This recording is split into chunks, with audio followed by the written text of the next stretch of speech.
შეჯამება არჩევანში. Როგორი იყო საქართველოს საგარეო პოლიტიკა 2007-ში? ჩვენ მივდივართ რეფორმების გზაზე და ამას ყველა აღიარებს. Из Грузии наши войска выводятся, причем даже в ускоренном порядке. ურთიერთობა რუსეთსა და დასავლეთთან და კონფლიქტების მოგვარების პერსპექტივა. მოგესალმებით აფხაზურ ენაზე, უამში ბზია.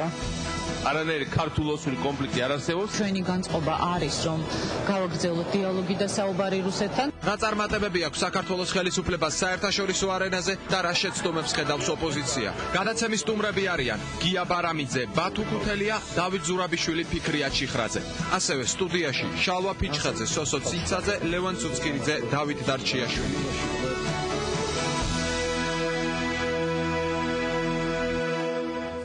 საღამომშვიდობისა ეთერშია გადაცემა არჩევანი. ჩვენ ვიწყებთ 2007 წლის შეჯამებას. დღევანდელი გადაცემის თემაა საქართველოს საგარეო პოლიტიკა. მნიშვნელოვანი მოვლენები. წელს საქართველოდან მთლიანად გავიდა რუსეთის ბაზები, მაგრამ ქვეყანაში მაინც რჩებიან რუსი ჯარისკაცები აფხაზეთსა და ცხინვალის რეგიონში. რუსეთთან ვითარება უკიდურესად გამწვავებულია. დიალოგი თითქმის შეწყდა. მოსკოვიდან ისმის მუქარა, რომ საქართველო აფხაზეთისა და ცხინვალის გარეშე დარჩება. საქართველო ნატოს ქოლგის ქვეშ ეძებს ადგილს. რა პერსპექტივა აქვს ქვეყანას ალიანსში გაწევნიანების, წარმატებები და შეცდომები, რომლებსაც ოპოზიცია და ექსპერტები მთავრობის მუშაობაში ხედავენ. რამდენად იმოქმედა ქვეყნის შიგნით განვითარებულმა მოვლენებმა საერთაშორისო იმიჯზე? გადაცემის სტუმრები არიან მთავრობიდან სახელმწიფო მინისტრი გიორგი ბარამიძე და თავდაცვის მინისტრის მოადგილე ბათუ ქუთელია, ოპოზიციიდან პარლამენტის წევრი დავით ზურაბიშვილი და მემარჯვენე ფიქრია ჩიხრაძე. საღამომშვიდობისა ბატონებო, საღამომშვიდობისა ქალბატონო ფიქრია. დიდი მადლობა გადაცემაში მონაწილეობისთვის. მემარჯვენეც პარლამენტის წევრია. გეთანხმებით. დავიწყოთ მთავრობის წარმომადგენლებისგან, უნდა ვისაუბროთ წარმატებებზე და შეცდომებზე. რა არის მთავარი წარმატება, რომელიც 2007 წელს საქართველოს ჰქონდა საგარეო პოლიტიკაში, ბატონ გიორგი? თქვენ ახსენეთ, ალბათ ეს ისტორიული ფაქტია, საქართველოს განთავისუფლდა რუსეთის სამხედრო ბაზებისაგან, თუმცა აქვე უნდა აუცილებლად აღინიშნოს, რომ გუდაუთაში ბაზის დაცლის და საქართველოსთვის გადმოცემის საკითხი ჯერ კიდევ ღიად არის და ეს საკითხი ერთ-ერთი სერიოზული თემა არის, რომელიც იხილება საერთაშორისო არენაზე, მათ შორის ევროპაში ჩვეულებრივი შეიარაღების შესახებ ხელშეკრულების ფორმატში და ეს ერთ-ერთი თემაა, რა პრეტენზიაც აქვს დასავლეთს რუსეთთან.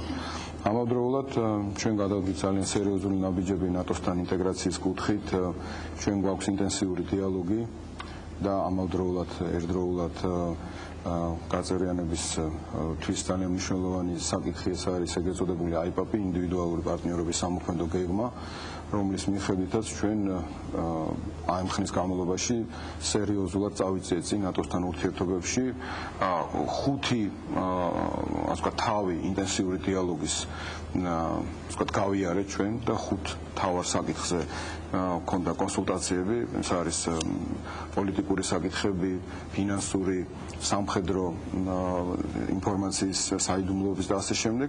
ერთის ხუეს ინტენსიური დიალოგის ჩარჩოში და რაც შეეხება IPAP-ს, აქ მთელი წყება არის რეფორმებისა, რომელიც ეხება დაწყებული სამხედრო საკითხებს, დამთავრებული განათლებისა და მეცნიერების განვითარების თემას. ბატონ დავით, საუბრობთ თავარ წარმატებაზე, ყოველ შემთხვევაში ხელისუფლება საუბრობს, რომ რუსული ბაზები გავიდა საქართველოდან, მაგრამ რჩებიან რუსის სამშვიდობოები კონფლიქტის ზონებში. თუ შეუძლია ამ საკითხის მოგვარება საქართველოს ხელისუფლებას, ხშირად არის საუბარი ოპოზიციიდან, რომ უნდა გამოვიდეთ დსთ-დან. რატომ არ გამოდის ხელისუფლება დსთ-დან და ამ შეკითხვას ხელისუფლების წარმომადგენლებსაც დაუშვებთ, რა თქმა უნდა. რატომ გამოდის დსთ-დან ხელისუფლება? მე ვერ გეტყვით, იმიტომ რომ ეს მათ უნდა გითხოთ ალბათ.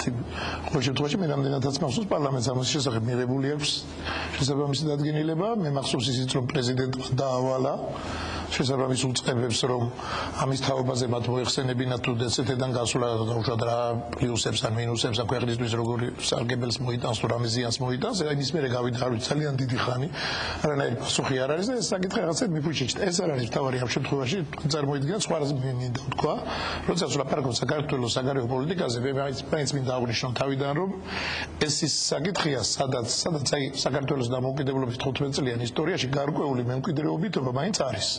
რაღაც თუ ძალიან მცირე პერიოდებს არ ავიღებთ, რაღაც ამოვარდნებს არა, რაღაც პერიოდებს. პრინციპში ის პოლიტიკა რომ ჩვენ უნდა ვიყოთ ნატოს წევრი, ჩვენ უნდა ვიყოთ ევროინტეგრაცია, ჩვენ დასავლეთის უნდა ვიყოთ აღებული და საქართველოს რომ უნდა იყოს ევროპის, თქვათ ევროპაში ინტეგრირებული და ევროატლანტიკურ სივრცეში. ეს დღეს მე მგონი საერთოდ ქართულ პოლიტიკურ სპექტრში თავისთავად ეს დეკლარაციის დონეზე ეს მე მგონი საერთოდ არ იწვევს კამას, თუ მე ამის წინააღმდეგია, ნუ ის პრაქტიკულად არანაირ გავლენას არ აქვს. ამ გზაზე მიმავალ შეცდომა. არ შეეხება ამ გზაზე მიმავალ შეცდომას. აქ თავარი შეცდომა, ჩემი ხელისუფლების შეცდომაც არ ქვია, იცით, ამას აი თავარი აი ძალიან დიდი შეცდომა, პრინციპული ხასიათი არის ის, რომ საერთოდ საგარეო პოლიტიკა არის საშინაოს გაგრძელება. ეს არის ელემენტარული რამ. ანუ არ შეიძლება შენ ქვეყანაში აშენებდე ერთ სახელმწიფოს ქვეყანაში შიგნით. აშენებდი ავტორიტარულ რეჟიმს სიტუაციაზე და გარეთ გინდოდეს რომ იყო დემოკრატიის რაღაც ბაირახტარი და მოწინავე დემოკრატიის ქვეყანა. ეს შეიძლება წმინდა სარეკლამო პროპაგანდის დონეზე რაღაც პერიოდში ამან იმუშაოს, მაგრამ მოვა დრო როდესაც ეს აღარ მუშაობს, როცა ყველაფერი ირკვევა.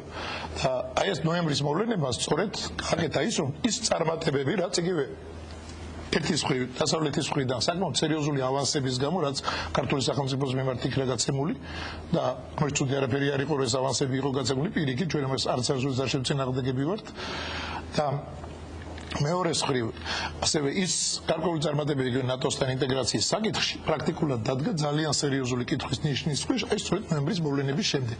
ანუ ძალიან კარგად წარმოჩნდა, რომ ის რასაც ოპოზიცია აპარაკობდა დიდი ხანი, ქვეყანაში დემოკრატიის განვითარება არ ხდება რეალურად, იმიტომ რომ ნატოს სტანდარტებით მით უმეტეს ევროკავშირთან ინტეგრაციაც ეს გულისხმობს არა მხოლოდ რაღაც გარკვეულ სამხედრო ვალდებულებებს, თქო ნატო, ეს გულისხმობს ვალდებულებებს დემოკრატიის სფეროში, სასამართლო სისტემაში, მასმედიასთან დამოკიდებულებაში და ძალიან ბევრ საკითხში ადამიანის უფლებების დაცვასაც.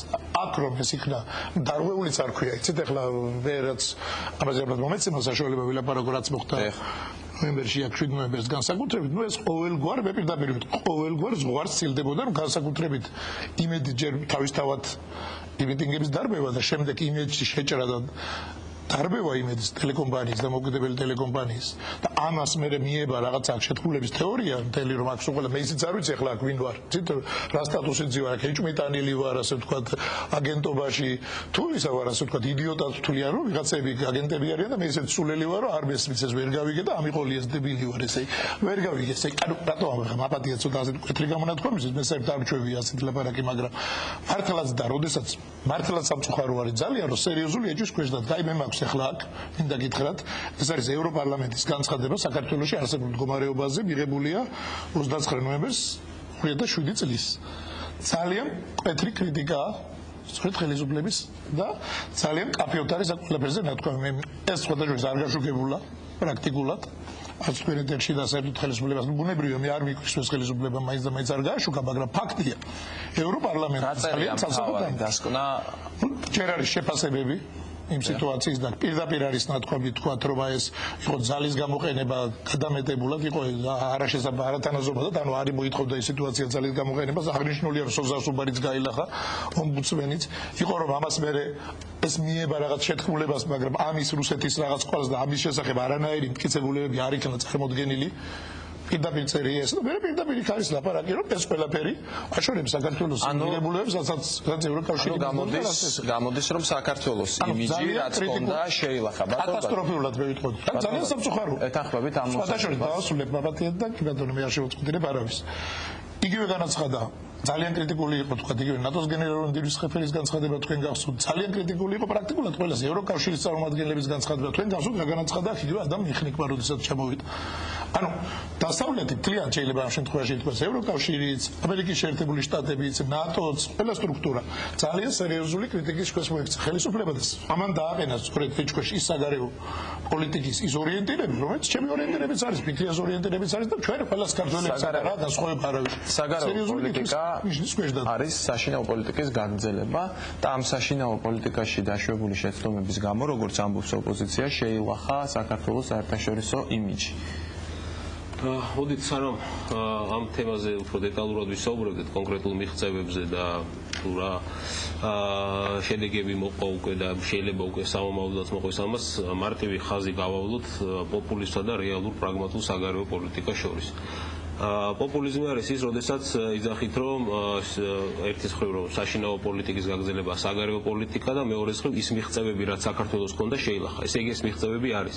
ეს მიღწევები არის და დაფიქსირებული არის არა მარტო ჩვენს მიერ და არა მარტო დეკლარაციული სახის, არამედ ეს არის ნატოს შემფასებელთა ჯგუფის საკმაოდ სქელტანიან დოკუმენტში, სადაც განხილული არის მიღწევები არა მარტო თავდაცვის სფეროში, არამედ იგივე დემოკრატიული ინსტიტუტების შენებლობა, სასამართლო რეფორმაც, ასევე სოციალური პოლიტიკაც, რომლის ეკონომიკური განვითარება, იგივე ეკონომიკის მდგრადობა გარეშე ფაქტორებისადმი. ეს ყველაფერი არის ასახული ამ დოკუმენტებში და ეს არ არის, თქვა, იგივე ხელისუფლების პროპაგანდის ნაწილი. რაც შეეხება DST-ს, იგივე DST-სთან მიმართებაში, აქაც ისევ გავყოთ პოპულიზმი და რეალური პოლიტიკა. მიმდინარეობს მიზანმიმართული ნაბიჯები ესენგიდან გამოსასვლელად. ესენგი არის მთელი წყება ხელშეკრულებების, რომელიც არეგულირებს იქ შემავალ ქვეყნებს, რომლებთანაც უმეტესობა ჩვენი მეგობრული ქვეყანა არის ურთიერთობებს. ბუნებრივია დღეს რომ გამოვიხუროთ კარი და გამოვიჯახუნოთ, მარტო მაგალითს გეტყვით. ჩვენი მოქალაქე, რომელიც ახლა ამჟამად აზერბაიჯანში იმყოფება წითელ ხიდზე და დღეს რომ ჩვენ დენონსაცია გამოვაცხადოთ და გამოვიდეთ, საზღვარზე ვეღარ გადმოვა, ან იქით ვერ გადავა, იმიტომ რომ სავიზო რეჟიმი იქნება შემოღებული მომენტალურად. ბუნებრივია ამას ყველაფერს სჭირდება დაბალანსება. 35 ხელშეკრულებიდან დარჩა 9 ორმხრივი, რომელიც დაიდება უახლოეს მომავალში და ეს არის ლოგიკური გაგრძელება. და თუ გვინდა რომ შინაარსზე ვილაპარაკოთ, მაშინ ჯობია ესეთ შინაარსობრივ ნახევარზე გადავიდეთ. ახლა იგივე საგარეო პოლიტიკის გამარჯვება შეიძლება ვთქვათ ის, რომ წითელუბნის ინციდენტი, როდესაც პირდაპირ დამიზნებით იყო ბომბა ნასროლი საქართველოს ტერიტორიაზე, უცხო ქვეყნის ჩვენი ჩრდილოელი მეზობლის მიერ და შემდეგ უსინდისოდ ბრალდებოდა, რომ ეს ქართველებმა გააკეთეს. ერთადერთი თქვენი პრემიერ-მინისტრობის კანდიდატი იძახოთ და მე მგონი თქვენც ეთანხმებოდით, რომ ეს ქართველებმა გააკეთეს. მსოფლიოს ყველა სახელმწიფომ, EU-ს სახელმწიფოებმა და 7 ქვეყნის ექსპერტებმა დაადასტურეს, რომ ეს იყო რუსული თვითმფრინავი და რუსული რაკეტა ნასროლი რუსული თვითმფრინავის მიერ. ხა ბუნებრივია აქ უკვე ან შეგნებულ ტყუილთან აგვაქვს საქმე, ან უბრალოდ წინასაარჩევნო პოპულისტი. გაზრდა ახლა შეიძლება მოსახლეობაში დასახლებების გადავწერხად ჯერედი დავიწყოთ იმით, რომ არავითარი ასეთი რამ ქართველების გაკეთებული იყო, მე არ ვიტყობს ეს ერთი. თქვენი პრემიერ-მინისტრის გამოდგა, შეიძლება ყოფილიყო ისევება და ახალგაზრდები ვერ გამოდგას. არავითარი ასეთი ცალსახა, გაზრდა არავითარი ცალსახა ასეთი თქვენ როგორ ბრძანებთ, რომ თითქოს რაღაცა მთელ მსოფლიო მესაღია რომ კიდე თუ რუსების გაკეთებული, მე მჯერა რუსების გაკეთებული იყო პირად თუ ჯერა დაიდეს. მაგრამ ასეთი რაღაც ცალსახა დასკვნა მსოფლიოს გადავებას ამ საკითხსა და მე თვითონ ნახე მაშინ გეუთოს რეზოლუცია ამ შესახებ სამწუხაროდ არ გამოვიდა. დავანებოთ თავი ამას. როდესაც ვთქვათ რომ არ იყო ისეთ როგორც მოხდა საქართველოს. ეს ასე იყო ნამდვილად. თუმცა იყო ძალიან სერიოზული მომენტები დაფიქსირებული, მაგრამ იყო ძალიან მეორე უგაცრავად რატომ მაგრამ ვინ ითხოს რომ ხვალვე გამოვიდეს ესეთიდან ვინმე მგითხრათ ეგა რომ ხვალ მოვიჯახუნოთ კარები ასეთი რაღაცა თუ სად გაიგონე ძალიან საინტერესოა მაგას ვითხოვ ზუსტად ის პროცედურები გითხარით ბატონო თუ აუქმებთ ამ შეხედვით ხელშეკრულებას და თუ მივდივართ ამ გზაზე გითხარით მოგიძონებთ კაი თქო გეტყვით იმიტომ რომ ჩვენც მაგას ვამბობთ მაგრამ ეს რა ვიცი ხარ შეიძლება ორქრივ ხელშეკრულები იდება მაგრამ როდესაც განცხადებები კეთდება ყველა ამბობს არ ჩვენ ესეთიდან ჯერ არ გამოვართ ამის გამო არავინ არ ამბობს ეს უნდა გაკეთდეს 3 დღეში 4 დღეში თუ 5 დღეში ამაზე ეს პროცედურაა და ამას თვეები დაჭირდება და ამას ხანძრივად დაჭირდება ჩვენ ძალიან კარგად ვესმის მაგრამ ეს უნდა გაცხადდეს თუ თქვენ ამას აცხადეთ ძალიან კარგია ანუ ესე იგი ეს მოთხოვნაც თუ სრულდება წინასაარჩევნო პერიოდში ძალიან კარგი წინასაარჩევნო პოპულისტთან არანაირი კავშირი ამ წინასაარჩევნო პოპულიზმი არის ის რაც ჩვენ უყურებთ ყოველ დღე აი ამ ფქვილის დარიგებიდან დაწყებული ამ თანხების დარიგებიდან დასაქმების პროგრამით რომელიც კაცმა არის საიდან მოდანილი ფული ხა ამაზე ნუ გავაგზავნებთ უბრალოდ ლაპარაკს დღეს მაგრამ ესე იგი ამდენი რამის დარიგება და ამდენი სოციალური დახმარება ეს ორი ვარიანტია ან ტყუილია ანტყუილია და ყველაფერი იქნება მხოლოდ წინასაარჩევნოდ ამ ქვეყანას ვაქცევთ იმიტომ რომ როგორ ვფიქრებთ ამ ფულის ამოღებას და ბიუჯეტშიც არის ეს არაფერი გაწელი საიდან მიდის ეს ამდენი თანხები ეს მილიონები ეს დამეთანხმებით ალბათ ცალკე საუბრის თემა ალბათ ეს სოციალურ საკითხებს წარმატება ეს არის პროცესი რომ შეიძლება სამწუხაროდ პროცესი არ არის იცით ის რომ რაღაცა 5 თვის წინ ვიღაცა კარგად აფასებდა ამას კი არა ეს პრინციპული მნიშვნელობა დღეს როგორ აფასებს დღეს როგორ დგას ჩვენ ნატოში შესვლის საკითხი ბუქარესტის სამეზე რა გველოდება როგორ დგას ბუქარესტის სამეზე იყო საუბარი რომ შესაძლოა გადავსულიყავით ნატოსთან ურთიერთობის ახალ ეტაპზე ეს პერსპექტივა შეფერხდა თქვენი აზრით მგონი შეფერხდა და ჩვენ თუნდაც აქ მყოფი ხელისუფლების წარმომადგენლების ცოტა ადრინდელი განცხადებები რომ მოვისმინოთ და პირდაპირ ეთერში გამოვიტანოთ ახლა იმ განცხადებებისა და დღევანდელი განცხადებების შედარებითაც მივხვდებით რომ ეს ყველაფერი შეფერხდა. აქ ლაპარაკი იყო თქვათ DST-სთან დაკავშირებით კარის გამოჯახუნებაზე. კარის გამოჯახუნებაზე არ არის ლაპარაკი, აქ არის თანმიმდევრული პოლიტიკის გატარებაზე ლაპარაკი, რომელიც სამწუხაროდ არ ტარდება. გასული წლის შემოდგომაზე იყო, როდესაც პარლამენტის დახურული ბიუროს ხდომა გაიმართა, სადაც სწორედ DST-დან გამოსვლის საკითხი ამ დახურულ ფორმატში იხილებოდა და მე დავსვი შეკითხვა პრემიერი ნოღაიდელი იყო მაშინ ხელისუფლების წარმომადგენელი, როცა დაევალა პარლამენტის მიერ მთავრობას რომ მომზადებულიყო მთელი რიგი ნაბიჯები და დოკუმენტები ამასთან დაკავშირებით, რომ სწორედ ეს არგუმენტი იყო მოტანილი, რომ რამოდენიმე ქვეყანასთან არის დარჩენილი ორმხრივი ხელშეკრულებები, მათ შორის უკრაინასთან, რაღაც აზერბაიჯანთან დაწყებული იყო პროცესი და კიდევ რამოდენიმე ქვეყანასთან. მე პირადად დავსვი შეკითხვა, რომ თქვათ მაქსიმუმ რა ვადაში შეიძლება ეს ნაბიჯები გადაიდგას. მაშინ იყო ნათქვამი, რომ სადღაც 3-4 თვეში ეს პროცესი ალბათ დასრულდება და გაზაფხულისათვის ეს მორჩება და მოგვარდება. ეხლა ამაზე ვიდავებ, შეიძლებოდა თუ არა უფრო ეფექტური ნაბიჯების გადადგმა და ეს ნაბიჯები გადაიდგა თუ არ გადაიდგა.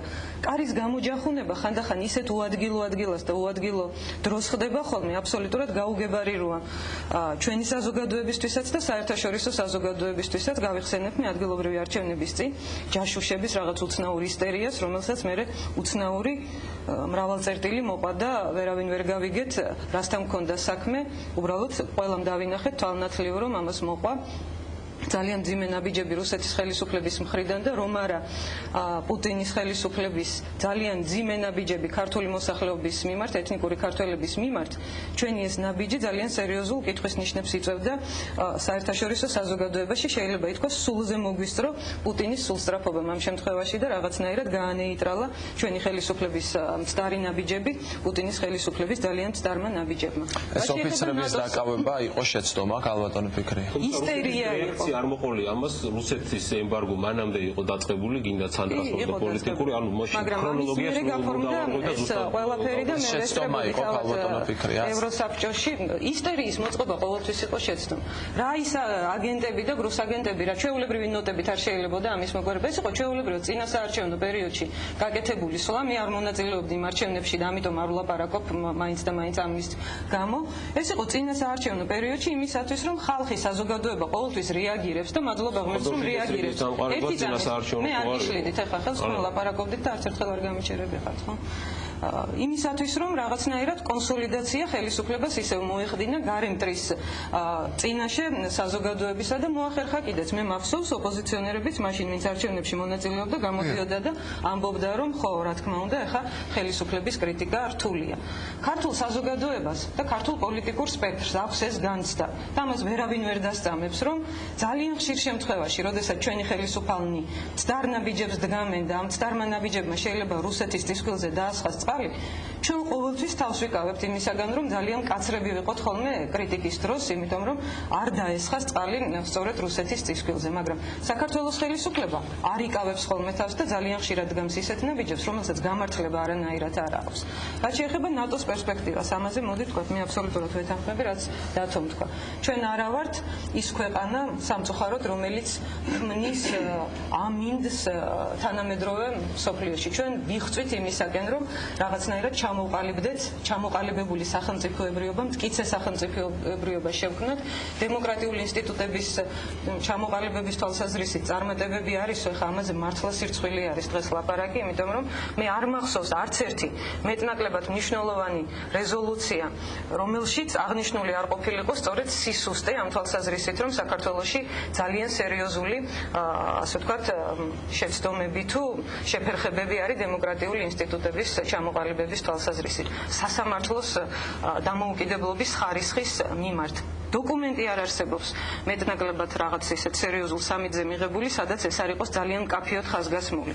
და ჩვენ რომ ჩამოვრჩით ამ გზაზე, ამას ლაპარაკი არ უნდა. და ჩვენ ჩამოვრჩით სწორედ იმის გამო, ნატოს საკითხი გახლდათ, მართლაც ის საკითხი, სადაც მიუხედავად აზრთა ძალიან სერიოზული სხვადასხვაობისა, ყოველ შემთხვევაში საპარლამენტო ოპოზიციამ და სახელმწიფო პარტიამ ერთობლივად მოვაწერეთ დეკლარაციას ხელი. ჩვენი მოთხოვნით ჩაიდო იქ კონკრეტული პრეტენზიები, რომლებიც ოპოზიციას ჰქონდა სწორედ ნატოსკენ სავალ გზაზე, რასაც უთვლიდა ხელისუფლებას გადაუდგმელ ნაბიჯებად, შეცდომებად. ძალიან ბევრი ტესტი იყო, რომელიც სამწუხაროდ ვერ ჩავაბარეთ და შეიძლება ითქვას ის შანსი, რომელიც დათომ თქვა ავანსად ჰქონდა მიცემული საქართველოს ხელისუფლებას, შეიძლება ითქვას გავხარჯეთ და წყალს გავატანეთ.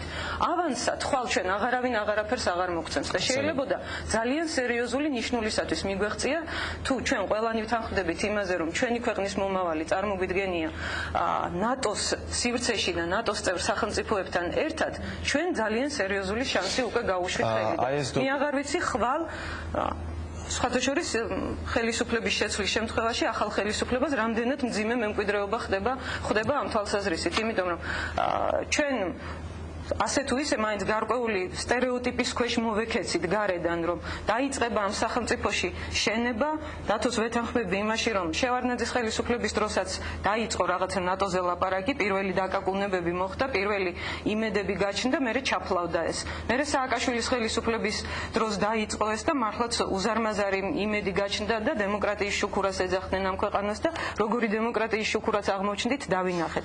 კიდევ ერთხელ ჩავაფლავეთ ჩვენი ქვეყნის პერსპექტივა. აქ იმაზე არ არის ლაპარაკი რომ კონკრეტულ ხელისუფლებასაც ჭრდილი მიადგა ამ ყველაფრით. აქ არის ლაპარაკი რომ ჩვენი ქვეყნისთვის ძალიან სერიოზული შანსი დაიკარგა და მე ვფიქრობ რომ ამაში ხელისუფლებას პასუხი უნდა მოეთხოვოს და მე პასუხის მოთხოვნაში გულისხმობ იმას რომ არჩევნებზე უნდა მოეთხოვოს. ბატონ გიორგის კონტრარგუმენტები ოპოზიციის მოსაზრებით. საერთოდ ესეთი საუბარი, იმიტომ რომ მე ვფიქრობ რომ ალბათ ოპოზიციას ის პასუხისგებლობა უნდა ქონდეს რომ ძალიან ასე ვთქვათ მოკლე მეხსიერება არ ქონდეს ასე ვთქვათ ჩვენი ქვეყნის წარმოჩენასთან დაკავშირებით რაც უли შეიტანა და ბატონი ფიქრი ამბობდა რუსეთის წისქვილზე წყლის დასხმას.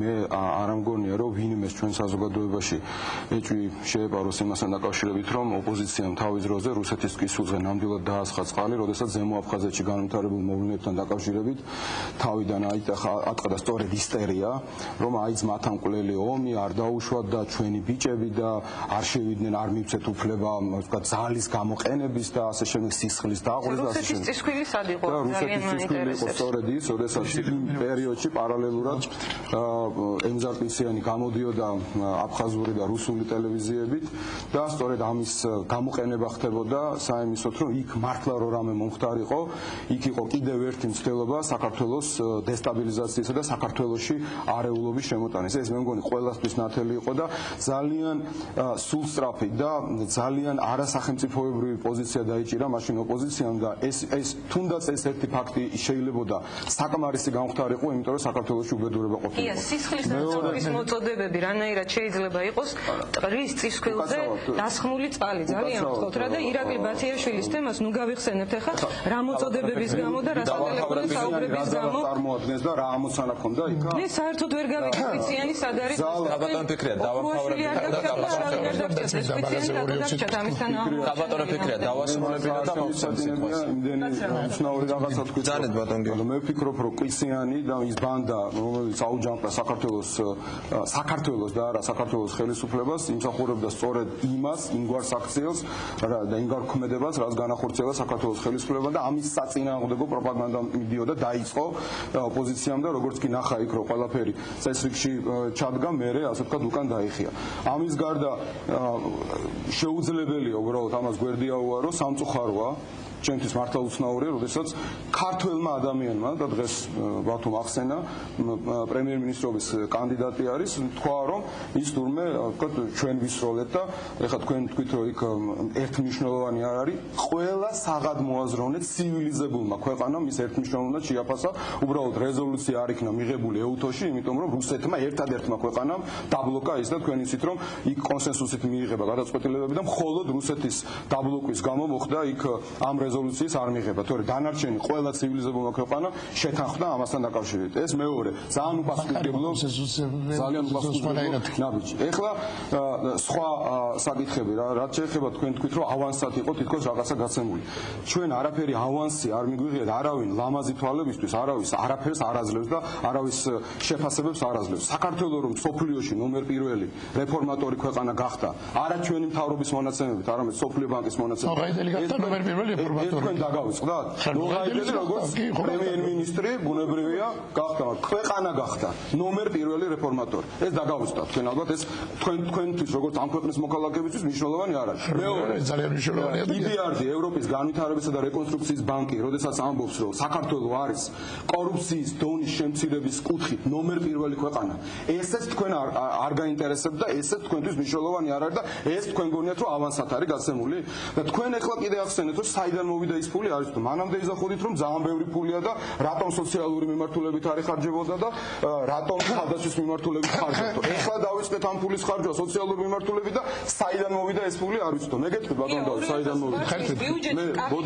მეგეთქვი საიდან მოვიდა ეს ფული მოვიდა კორუმპირებული ხალხის ჯიბეებიდან რომელიც ჯიბეს ისქელებდა მანამდე და სწორედ იმიტომ რომ ამ ხელისუფლება მართლაც საკმაოდ მკაცრი პოლიტიკა გაატარა, აი რო იტყვიან, მოუჭირა ძალიან სერიოზულად ხელი, აი იმ ჯიბეებიდან ეს ფულები ამოიხარა, ეს ერთი და მეორე. გაატარა ლიბერალური ეკონომიკური პოლიტიკა, სხვადასხვა მემარჯვენე თუ კონსერვატორული თუ როგორიც გნებავთ პოლიტიკა, რომელმაც განაპირობა ჩვენ ქვეყანაში ინვესტიციების მოზიდვა და ინვესტიციებზე გაგახსენებთ ახლა 112 ადგილზე იყო ინვესტიციების და ბიზნესის კეთების თვალსაზრისით საერთაშორისო რეიტინგში საქართველო 2 წლის წინა წელს იყო 37 ადგილზე და წელს ვართ მე-18 ადგილზე. და წინა წელს რუსეთის ემბარგოს პირობებში რუსეთის ემბარგოს პირობებში საქართველოში ინვესტიციების ზრდა იყო 115%. ეს არის ის, რომელსაც თქვენ ავანს ეძახით და დანარჩენი მსოფლიო ეძახით წარმატებას. ეხლა კიდევ ერთი საკითხი და ეს ის ფულია. ბატონი ფიქრი ამბობდა, არ იყო გათვალისწინებული ბიუჯეტში. ეს ის ფულია, რომ წლევანდელი წლის ბიუჯეტი 6 ჯერ დიდი რო არის 2003 წლის ბიუჯეტთან შედარებით და ეს სწორედ ის ფულია. და რაც შეეხება ამ პროგრამების ამოქმედებას, ჩვენ ვაღიარებთ, რომ ძალიან ბევრი რამ ისე არ გავაკეთეთ, რაც უნდა გავუკეთებია. და მათ შორის, როცა თქვენ რაღაცას ლაპარაკობთ, ყველაფერზე ჩვენ ხელი არ აგვიქნებია და ძალიან კარგად იცით თქვენ, რომ ძალიან ბევრი რამ გაზიარებული იქნა. და ასევე ვაღიარეთ, რომ იგივე ნოემბრის მოვლენების შემდგომ მთავრობა შეიცვალა და პრემიერ-მინისტრი შეიცვალა. იმიტომ კი არა, რომ წარუმატებელი პრემიერ-მინისტრი იყო. ის იყო საქართველოში ყველაზე წარმატებული პრემიერ-მინისტრი. და მსოფლიო აღიარა როგორც მსოფლიო დონის რეფორმატორი. მაგრამ იმიტომ რომ სწორედ გვეჩვენებია რომ ჩვენი რეფორმების ვექტორი ნამდვილად შეიცვლება და ეს იყო თუ თქვენ კარგად გაიხსენებთ, იმიტომ რაღაცები დაგვიწნიათ პრეზიდენტ სააკაშვილის, რომელიც ახლა უკვე კანდიდატი არის პრეზიდენტობის, ასე ვთქვათ, პირველი თავარი, ასე ვთქვათ, გზავნილი ახალი მთავრობისადმი, რომ მივაქციოთ მეტი ყურადღება სოციალურ საკითხებს და პრემიერ-მინისტრის პირველი ახალი დანიშნული პრემიერ-მინისტრის პირველი პრესკონფერენცია სწორედ ამას ეძღვნებოდა, რომ ჩვენ ამიერიდან ამ საკითხებს მივაქცევთ ყურადღებას. და ეს ყველაფერი ისახება ისევე როგორც ცენტრალური საარჩევნო კომისიის და კომისიების დაფინანსება ამ წლის და მომავალ წლის ბიუჯეტში. აი ეს არის ეს ფული. ხო და რაც შეეხება DST-ს მინდა მოგახსენოთ, რომ თავისთავად თვითონ ამ თემაზე ასეთი საკითხების, ასე ვთქვათ, ყურადღების გამახვილება და მუსირება, ეს არის თავისთავად პოპულიზმი ჩემი აზრით, იმიტომ რომ თქვენ კომპეტენტური ხალხი ხართ და მე ძალიან დიდ პატივს ვცემთ ადამიანურათაც და როგორც კომპეტენტურ ადამიანებს. კარგად იცით, რომ DST-ს ამ წუთას ჩვენთვის არანაირი ზიანი არ მოაქვს. ეს ახლა არის აი ხუშტურის დონეზე, რომ ჩვენ გამოვიდეთ იქიდან. თქვენ ახლა მე სამჯერ დავესწარი მთავრობის მეთაურთა ხტომას, რომელიც დიდად არ გაშუქებულა, მაგრამ მინდა გითხრათ, რომ ჩვენ როცა თქვენ თუ გაქვთ მოსმენილი ჩვენი განცხადებები DST-სთან დაკავშირებით, სადაც პირდაპირ გმოვთ DST-ს და გვაქვს იმის საშუალება, რომ რუსეთს დავადოთ ხელი იმ ნამოქმედარზე, რაც გააკეთეს. ჩვენს გარდა უკვე სხვებმაც ამოიღეს ხელი, ახლა მე არ მაქვს საშუალება უფლება, რომ ახლა ჩამოვთვალო ეს სახელმწიფოები, იმიტომ რომ ისე ვთქვათ, შიდა დისკუსიები იქ ამოიღეს ხმა, ძალიან სერიოზულად და ძალიან საინტერესო პროცესები მიტარდება და არასახარ რუსეთისთვის მინდა გითხრა. ეს იმას კი ანიშნავს, რომ ჩვენ ვაპირებთ DST-ში დარჩენას, რა თქმა უნდა არა. და რაც შეეხება მეხსიერებას, თქვენ უნდა იცოდეთ და ეს მოხსენება არის, მე ახლა საგარეო უწყებას არ ყურირებ შიდა რეფორმებს, მაგრამ ეს ინფორმაცია ღია, რაც შეეხება იმ ხელშეკრულებებს, რაც თქვენ ახსენეთ, რაც საჭიროა იმისათვის, რომ DST-დან ჩვენ გამოვიდეთ და გადავიდეთ ორმხრივ ხელშეკრულებებზე, ეს ხელშეკრულებები იდება და ძალიან ცოტა დარჩა დასადები უდიდესი ნაწილი უკვე გასაკეთებულია, მაგრამ ესეთიდან ჩვენ უნდა გამოვიდეთ მაშინ, როცა ეს იქნება საქართველოს ინტერესებში, როცა ეს იქნება ყველაზე სწორი, როცა ამას მხარს დაუჭერს დასავლეთის, როცა ამას ეკრება ყველაზე მეტი მნიშვნელობის. ესა ჩვენთვის კარტი, ესეთიდან ჩვენთვის გამოსვლა დღეს არაფერი არ არის, აი გარდა იმ ასე ვთქვათ საკითხებისა, როცა ის იქნება მოგვარებული. გამიგეთ? ეს არის ძალიან მარტივი ამბავი. რაც შეეხება ბოლოს, რაც შეეხება ჩვენ შანსებს ნატოში. ყველა თქვენ ფიქრიან თქვა მე მგონი რომ არც ერთი სამიტზე არ ყოფილა რაღაცა განცხადება. სამიტებზე საქართველოსთან დაკავშირებით სამწუხაროდ რაღაცა ძალიან განსაკუთრებული ასე ვთქვათ რეზოლუციები არ ყოფილა, მაგრამ რაც ყოფილა, ყველგან პოზიტივი ყოფილა. თქვენ თუ გულისხმობთ ნატოს მაგალითად რიგის სამიტს.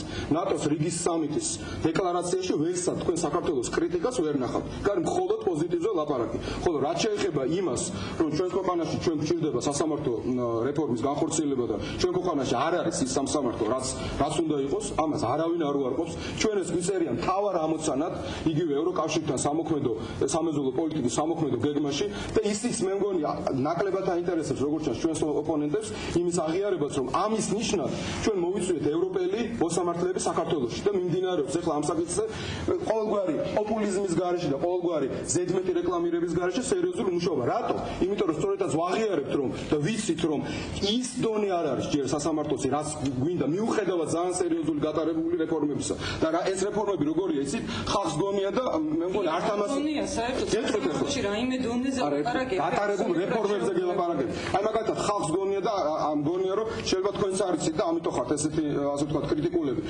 რომ როდესაც სახელმწიფო ედავება სასამართლოში კერძო სტრუქტურას ამ პიროვნებას, ყველას გონია რომ ყველა შემთხვევაში სახელმწიფო იგებს. იცით ბოლო მონაცემები რა არის? ერთი წლის მონაცემები არის ის რომ 50%-ზე მეტ შემთხვევაში სახელმწიფოს აქვს წაგებული საქართველოს სასამართლოში. იმ სასამართლოს კერძო დავები. იმ სასამართლოში რომელსაც თქვენ ეძახით რომ სახელმწიფო ჯიბეში უდევს, მაგრამ ამას იმიტომ კი არ ვამბობ რომ კარგად გვაქვს საქმე.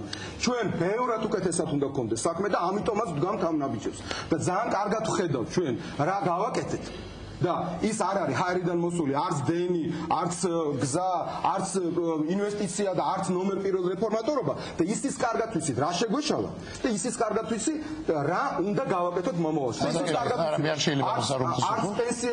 არც პენსიების გაზრდა არ არის საკმარისი, რომ არც 14 ლარი არ იყო არაფერი და არც 55 არ იქნება საკმარისი და არც თუ გინებათ 100 ლარი არ იქნება საკმარისი. ეს კარგად ვიცით, მაგრამ ჩვენ არ გავაკეთებთ იმას, რომ ავიღოთ და დავბეჭდოთ ეხა ეს ფული, ავამუშავოთ ფულის აბეჭდი მანქანა რომ მე მართლაც ის ინფლაცია გამოვიდა. უნდა ვაპასუხებინათ აუცილებლად. ბატონ დავით, გისმენთ, თქვენ მოისმინეთ არგუმენტები და გექნებათ ალბათ კონტრარგუმენტები ამ შემთხვევაში. მაგრამ შემთხვევაში დავიწყოთ მეწოდა მიყვის ბატონი გიას გაცხარება, მაგრამ რახან ასე თულული ემოციურად საუბრობ, ბატონო, მეც მოგახსენებ მაშინ. აგრესიული არა ვარ.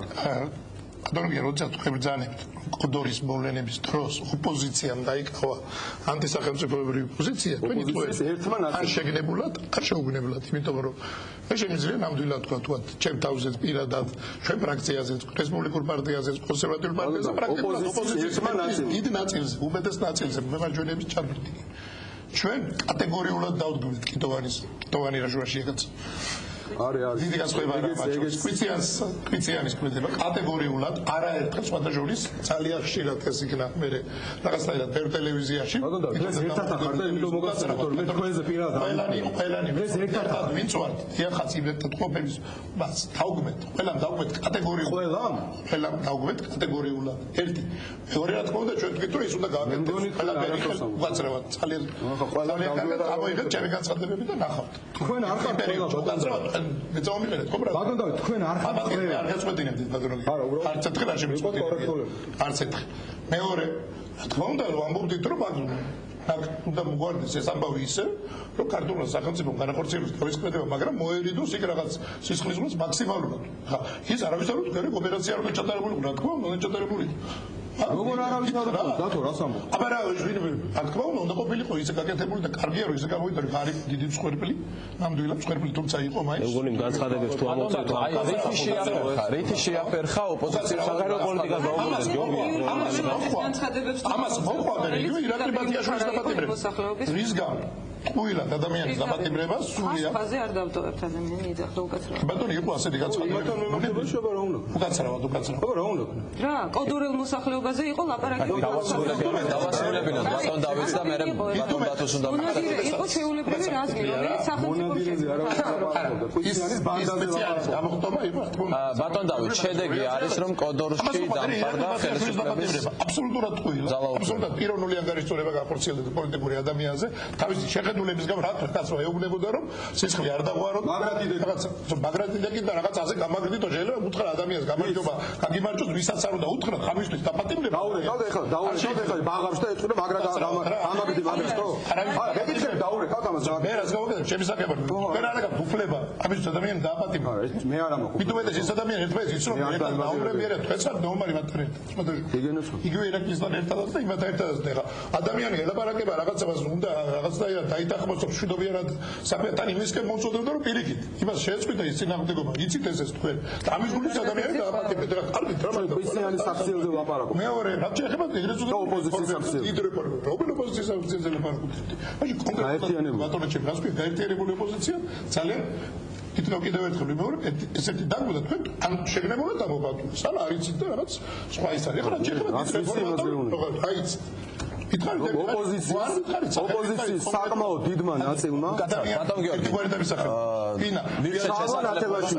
შალვა ნათელაშვილი შესაძლებლობა დაასრულოს და თქვენ მოგხსოვთ სიტყვაში სალომე ზურაბიშვილმა რა თქვა თქვენ გახსოვთ სალომე ზურაბიშვილმა რა თქვა ისიც გითხარით ხალბატონმა სალომემ რა თქვა ისიც გითხარით რომ ვანო მერაბიშვილმა დამარხა ის რაკეტაო ამაზე ჩვენ არ გაგვიგია ბოდიში ამასთან დაკავშირებით თუ მაგაზე მასე წავიდა თუ მაგაზე წავიდა აბა რა უნდა წავიდა ასეთი არაუდის გამოთქმის შუალებას არაუდი არის პირდაპირ დაადო საქართველოს უკაცრავად დაუბრუნდეთ იმ საკითხს რომ მე მგონი ცოტა გადაუხურეთ არაფერი არ არის უკაცრავად დაუბრუნდეთ საგარეო პოლიტიკას ბატონ დავით საგარეო პოლიტიკაზე ვისაუბროთ თუ შეიძლება ბატონ დავით არის ერთადერთი ეს ერთადერთი მიზანი არის სწორედ ამ ხელისუფლების მოცილება ერთი ეს არის მარტო ეს ერთი მიზანი მეორე მიზანი არის სწორედ შეიქმნას პირველ ყველა ერთმანეთს კონკურენტები ჩვენ განსხვავებული შეხედულებები ბევრ რაღაცებს მაგრამ ის ქმედებები რასაც ჩადის ხელისუფლება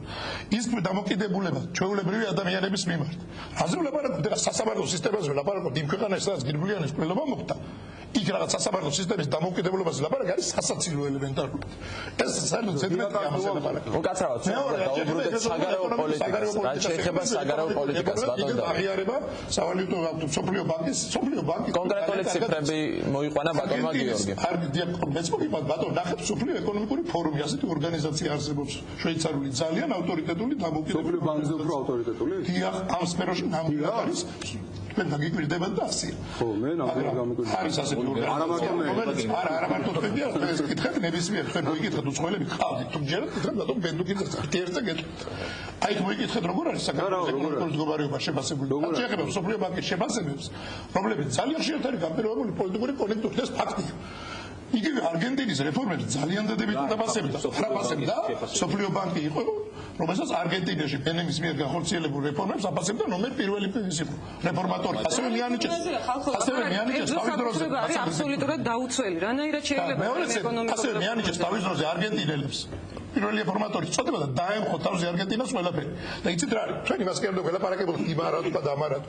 მე არ ვიცი და თქვენ არ ვიცით და ჩვეულებრივი ადამიანები არ იციან რა ეკონომიკა, ქართულმა ბიზნესმა არ იცის რა რეკეტშია, საკუთრების უფლება ნოლზეა ქვეყანაში და ნებისმიერ სახლებს კრედიტ ადამიანებს სახლებიდან კრედიტი გაწ და აკვეთების ჩამორთმევა იყო და რა ვიცი ბინების ჩამორთმევა და ყველაფერი რაც კი შეიძლება გაკეთებული იყო საკუთრების ხელყოფისთვის გაკეთა და კიდე იმისთვის წარგინდოთ ეხლა როდესაც წინასაარჩევნო პერიოდი მოვიდა ნოემბერი იყო 7 ნოემბერი იყო 1 ამბავი იყო ეხლა დაიწყეს დაკანონება თორე აქამდე ამაზე აქ რა ეკონომიკაზე შეიძლება ლაპარაკი როდესაც პრეზიდენტი შეგრიბა ბიზნესმენებს და ეთქვისო მოდი ეხლა ერთხელ დაგარეკეთებთ არა უშავს მოდი ეხლა ჩამოგივლით აღარ თქვენ ფულს მე აღარ ვიზავთ რაზე აქ ლაპარაკი ძალიან კარგად ვიცით ჩვენ დავუბრუნდეთ რამდენჯერმე გადავუხვდეთ წარმატებებზე ლაპარაკი საერთოდ შეიძლება მხოლოდ ერთ შემთხვევაში როდესაც შედეგი ის რომ ჩვენ ქვეყანას ქონდა წარმატებები და არ ვარ ქონდა წარმატებები ნატოს საზზე ევროკავშირის საზზე მაგრამ როდესაც ვამბობთ რომ ავანსები იყო ამაში არაფერი შეურაცხყოფელი ბატონო გიორგი არ არის იყო ეს ავანსები ნამდვილად ეს ავანსი იყო იმიტომ რომ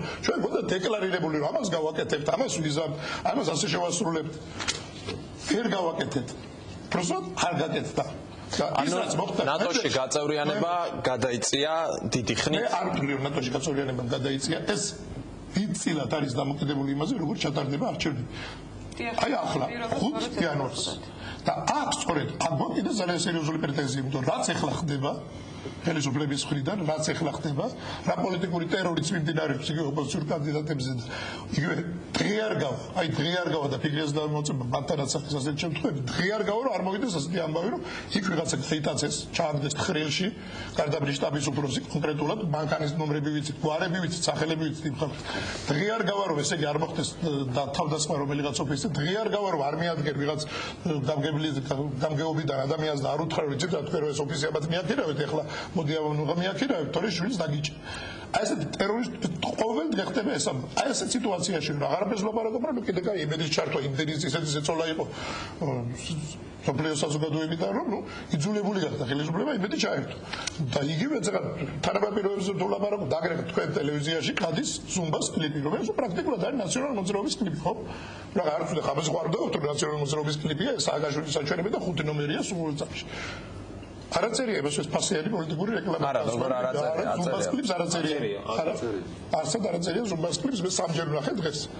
აწერია სააკაშვილის მოიერებს აწერია კი ბატონო, მაგრამ იმ კლიპს არაწერია არაფერი. არა, დამერწმუნეთ, აწერი ეხლა მე შეიძლება კარგად არ მახსოვს, მაგრამ კლიპს ეხლა არც ერთხელ რა აწერია იმას ვერ ხედავდა ეხლა რა ვქნა. ისე როგორც ვერ ხედავ საქართველოს წარმატებებს რა ვქნა. ხოდა არ ვიხედავ ზუმბას კლიპს და საუბარი. ჩვენ ძალიან რომ არ გადავუხვევთ საუბრისას. მე რამდენადაც დავაკვირე სამჯერ ვნახე და არც ერთხელ არ აწერია. ამაში შევწვით თუ აწერია. ერთ სიტყვი უბრალოდ ის რომ ჩვენი ქვეყნის ეკონომიკური წარმატებები ისე ადეკვატურად ჯერჯერობით არ არის ასახული ჩვენი თითოეული ადამიანის ცხოვრებაზე. სწორედ არა, იმიტომ რომ ეკონომიკური ზრდის ტემპი და ტენდენციები ეს ცოტა მოგვიანებით გამოჩნდება თითოეულ მოსახლეზე ესე მასიურად. სწორედ ამიტომ გაკეთდება ის ღონისძიებები რაც კეთდება იგივე დასაქმების პროგრამა, იგივე პენსიების მომატება, იგივე ის დახმარებები, ვაუჩერიზაცია და ასე შემდეგ. სწორედ ამიტომ, იმიტომ რომ ჩვენ ვაღიარეთ, რომ ეს ძალიან სერიოზული წარმატებები მაკროეკონომიკაში არ იყო საკმარისი ჩვენი ქვეყნის თითოეული კონკრეტული მოქალაქისათვის ცხოვრების გაუმჯობესებისთვის და ეს ვაღიარეთ. ამაში არაფერი არ არის, ასე ვთქვათ, რაღაცა საძრახისი, მე მგონი, თუ თქვენ ამას ლაპარაკობდით ადრე ჩვენ ვამბობთ რომ ეს 100-ია და დღეს ამას ვაკეთებთ. ბატონ ბათო, ეს ელემენტარული შეჯვარდება ნებისმიერმა ხელისუფლებამ უნდა აკეთოს ის საქმე რაც ჭირდება თავის ბატონ ბათო, აი როდესაც საუბრობთ ნატოში გაწევრიანებაზე, არის ერთი საკითხი, რომელზეც საუბრობდით, შიდა პოლიტიკური საკითხი და არის მეორე. უცხოელები ყოველთვის გეუბნებიან, რომ უნდა ვესაუბროთ თითოეულ წევრ სახელმწიფოს ცალ-ცალკე. რუსეთი ასევე ამ თითოეულ ცალ-ცალკე აღებულ სახელმწიფოს უყენებს თავის ულტიმატუმებს. აი ამ პრობლემებს როგორ გადავლახავთ? თქვათ, რუსეთმა რომელიმე წევრს წაუყენა პირობა, რომ მან არ უნდა მისცეს საქართველოს გაწევრიანებას ხმა. პირველ რიგში სანამ კონკრეტულად მაგ საკითხს შევეხებოდ, რომელიც ძალიან მნიშვნელოვანი არის საგარეო ურთიერთობებში, არის მრავალმხრივი დიპლომატია და არამხრივი დიპლომატია, საკმაოდ ფაქიზი თემები არის. ერთ რამეს მინდა გავუსვა ხაზი ცალსახად. საქართველოს ნატოში ინტეგრაციის გზაზე არანაირი პოლიტიკური, საგარეო პოლიტიკური ავანსები არ მივიღეთ. ჩვენ გავიარეთ ურთულესი გზა მოლაპარაკებების და რეფორმების. და დამერწმუნეთ, ყველა ვიზიტი ჩვენი სამუშაო ინტენსიური დიალოგის ფარგლებში იქნებოდა თუ აიპაპის შემსრულებელთან, შეფასებელთან მისის იყო ურთულესი მოლაპარაკებები და ყველა ნაბიჯი გადადგმული, ყველა გადაწყვეტილება არა მარტო თავდაცვის სფეროში, იგივე სხვა რეფორმები, გინდაც სასამართლო რეფორმა იქნებოდა თუ ეკონომიკური, მისხალ იზომებოდა და ამის საფუძველზე იწერებოდა ის დასკვნა. იმ დასკვნას წერს დიდი გუნდი ადამიანების, რომლებიც არიან პროფესიონალები ცალ-ცალკე ყველა სფეროში. და გარდა ამისა, ამ შეფასების დოკუმენტში ასახული არის არა მარტო ნატოს ექსპერტების ხედვა, არამედ ისინი იძიებენ ინფორმაციას სხვა შესაბამის საერთაშორისო ორგანიზაციებიდან. და იგივე სტატისტიკა, რაც ბატონმა გიორგიმ ბრძანა, თუნდაც სახელმწიფო სასამართლო დავები კერძო სუბიექტებთან და როდესაც 50%-ზე მეტი კერძოსა აქვს მოგებული, ესეც სტატისტიკა არის, რომელიც ჩვენმა შემფასებელმა ექსპერტებმა თვითონ დათვალეს და აქედან გამოვიდა ეს დასკვნა. ეს არის კონკრეტული ციფრები. რაც შეეხება უკაცრავად ერთი წუთი რანუ შემოწყვეტინეთ, ხო, ეს ანუ არანაირი ავანსი არ მიგვიღია და ეს ყველაფერი არის შინაარსობრივად კონკრეტულ გადადგმულ ნაბიჯებზე დაფუძნებული შეფასება. ეს აისახა ქართული ჯარის ქმედუნარიანობაზეც, იმ შეფასებებზე, იმ ოპერაციებში, სადაც ჩვენ მონაწილეობთ და თუნდაც ის მარტივი ფაქტი, რომ დღეს ქართველი ინსტრუქტორები ამზადებენ ნატოს წევრი ქვეყნების სამხედრო მოსამსახურეებს, ეს ჰაერიდან არ მოდის და ეს არც პოლიტიკური ავანსი არის და არც არავის ლამაზი თვალებისთვის გაკეთებული. ხოლო რაც შეეხება ნატოში სამომავლო პერსპექტივებს, ეხლა ამჟამად პრემიერ-მინისტრი იმყოფება ბრიუსელში, ქონდა შეხვედრები ნატოს გენერალურ მდივანთან. მიუხედავად იმისა, რომ ბევრს, მათ შორის ჩვენ ჩრდილოეთ მეზობელსაც ქონდა სურვილი, რომ ეს ბოლო მოვლენები განხილულიყო როგორც რაღაც სერიოზული დაბრკოლება საქართველოს ნატოში ინტეგრაციის გზაზე. მათ მინდა სამწუხარო ამბავი ვაუწყო, ეს ასე არ არის და საქართველო ისევ რჩება იმ გზაზე, ის რეფორმები, რომელიც გაკეთებული არის, ამას ვერ დამალავდა, რეალურად ეს არსებობს.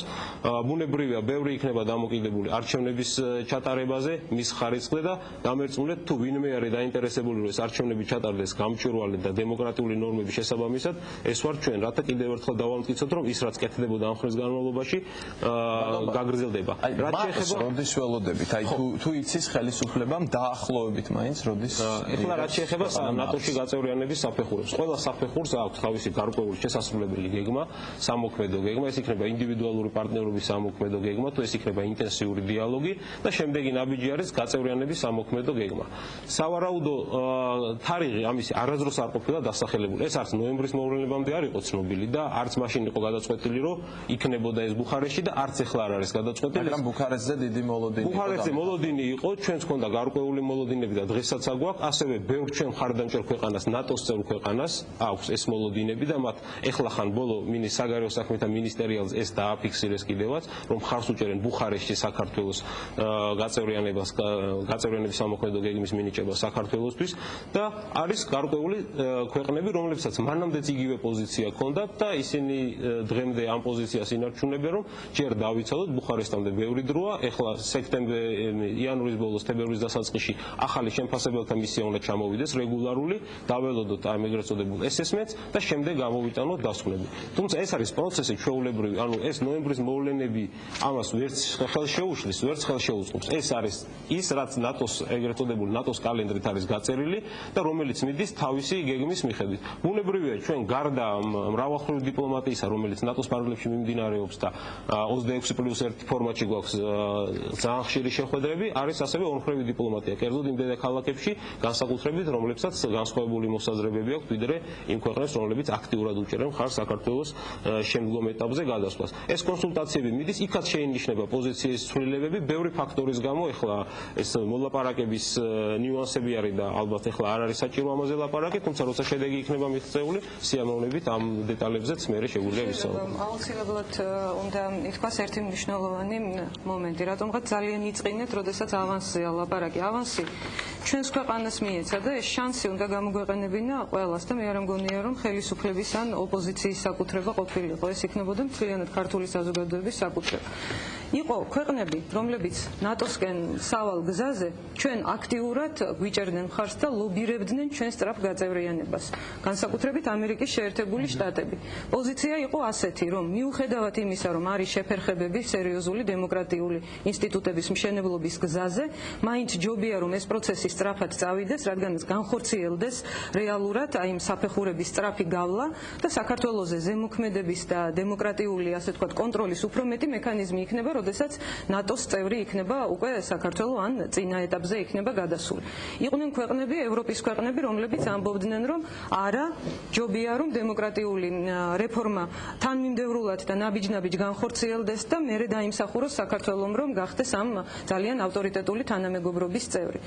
ჩემი განწყობა პირადად მე არაერთხელ მithქვამს და ვიტყვი ეხაც რომ რა თქმა უნდა ძალიან მნიშვნელოვანი იყო ყველა ის რეფორმა რომელსაც ჩვენგან ითხოვდა ეს თანამეგობრობა გაწევრიანებისათვის მაგრამ ჩვენ არანაირად არასოდეს არ გვითქვამს რომ არ იქნებოდა კარგი მიუხედავად შეფერხებებისა დემოკრატიზაციის კუთხით რომ საქართველოს ქონოდა უფრო სწრაფი შანსი ნატოში გაწევრიანებისა 7 ნოემბრის შემდგომ აი ამ მოვლენების შემდგომ ტელეკომპანია იმედში კავკასიაში რაც განხორციელდა საგანგებო მდგომარეობის გამოცხადებამდე შევარდნა და ღია ეთერში დაპატიმრება ასე ვთქვათ ჟურნალისტებისა და ეთერის დაპატიმრება არ ვიცი სხვა რა ქვია ამას ამ ყველა მოვლენამ ყველა იმ ლობისტ ქვეყანასაც რომელიც აქტიური იყო ძალიან იმ საკითხში რომ ჩვენი გაწევრიანება დაჩქარებულიყო იმათაც უკვე არგუმენტები წაართვა და სადამდე წაართვა ჩვენ არ ვიცით ვადა არ დასახელებულაო თქვენ ამბობთ ვადა სახელდებოდა 2007 წლის ბოლომდე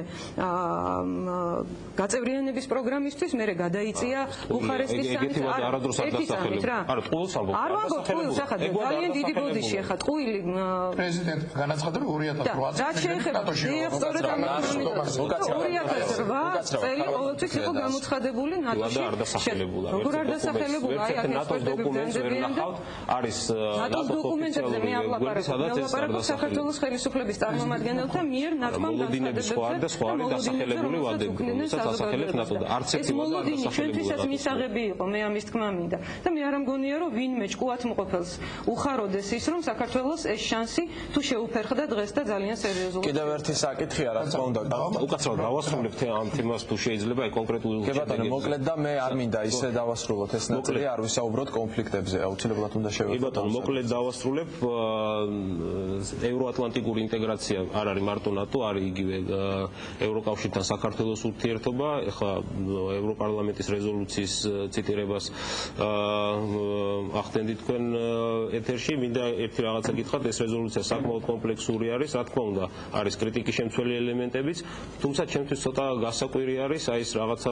ოდნავი სიხარულის ტონი აი რა ცუდი რეზოლუცია მიიღო საქართველოს შესახებ დამერწმუნეთ რომ შემდეგი რეზოლუცია იქნება გაცილებით კარგი თუნდაც იმ შედეგების მიხედვით რომელიც ახლა პრემიერ-მინისტრის ვიზიტის შედეგად არის და კონკრეტული მაგალითები ანუ კონკრეტული შედეგები იქნება ქართული ხალხისთვის კერძოდ ის რომ იქნება გამარტივებული სავიზო რეჟიმი რომელიც უკვე თითქმის დასრულების ეტაპზეა და ქართული პასპორტი საქართველოს მოქალაქეს შეიძლება უკვე თავისუფლად ზედმეტი ბიუროკრატიული ბარიერების გარეშე თავისუფლად იმოგზაუროს ეს იქნება სტუდენტი მეცნიერ მუშაკი თუ უბრალოდ ტურისტი და ასევე ის ეკონომიკური შეღავათები რაც საქართველოში წარმოებულ პროდუქციას ევროპის ბაზარზე დაუწესდება ეს არის კონკრეტული შედეგები რასაც ძალიან მალე უკვე ქართული ხალხი იგრძნობს და ეხლა ბუნებრივია რაღაცა კონკრეტულ ეტაპზე რაღაც კონკრეტულ ინციდენტს ან კრიზისს შესაბამისი შეფასება მოყვება უბრალოდ ჩვენთვის გაუგებარი აი ეს რაღაც ისეთი შეფარული სიხარული რომელიც ამაში იგრძნობა ხოლმე ძალიან ბატონ დავიძა ძალიან მარტივად ვიტყვი ძალიან კარგად ვიცი რა მე 7 ნოემბერს ღამე ვიჯექი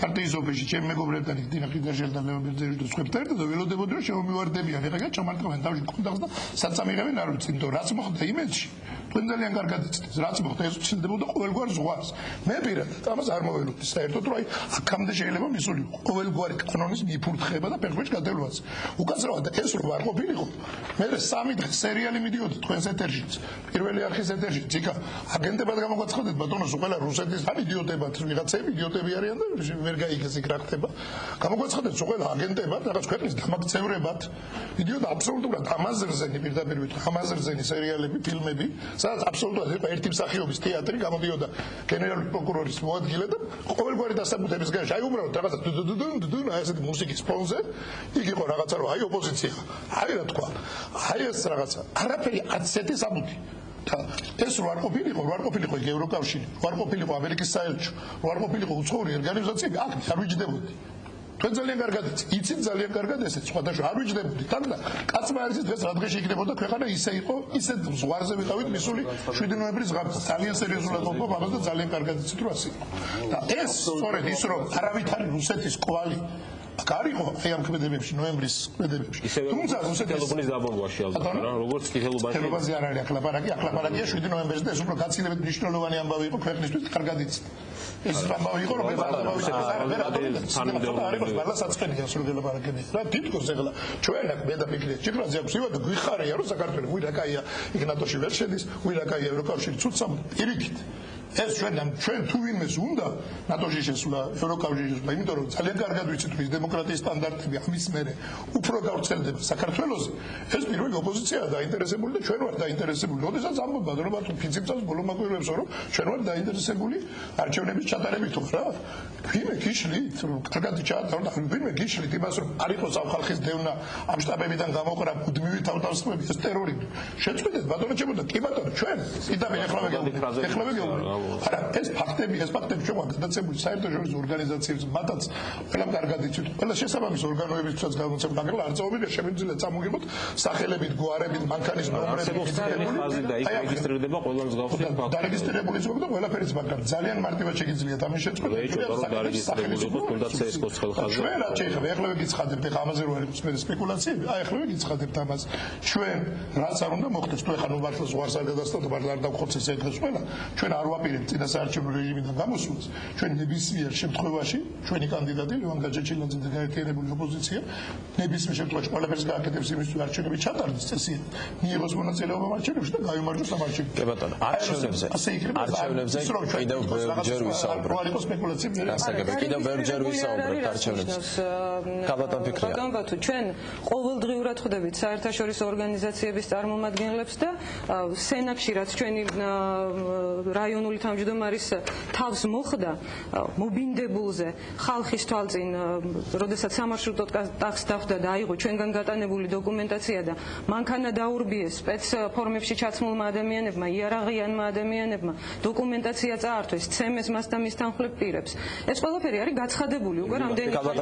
რა თქმა უნდა, მივუმატეთ, მაგრამ რა მოხდა ამისგან რომ სენაკში შეიარაღებული ბანდა თუ არსებობდა და ეს ადამიანს როგორ არის სხვა თემა.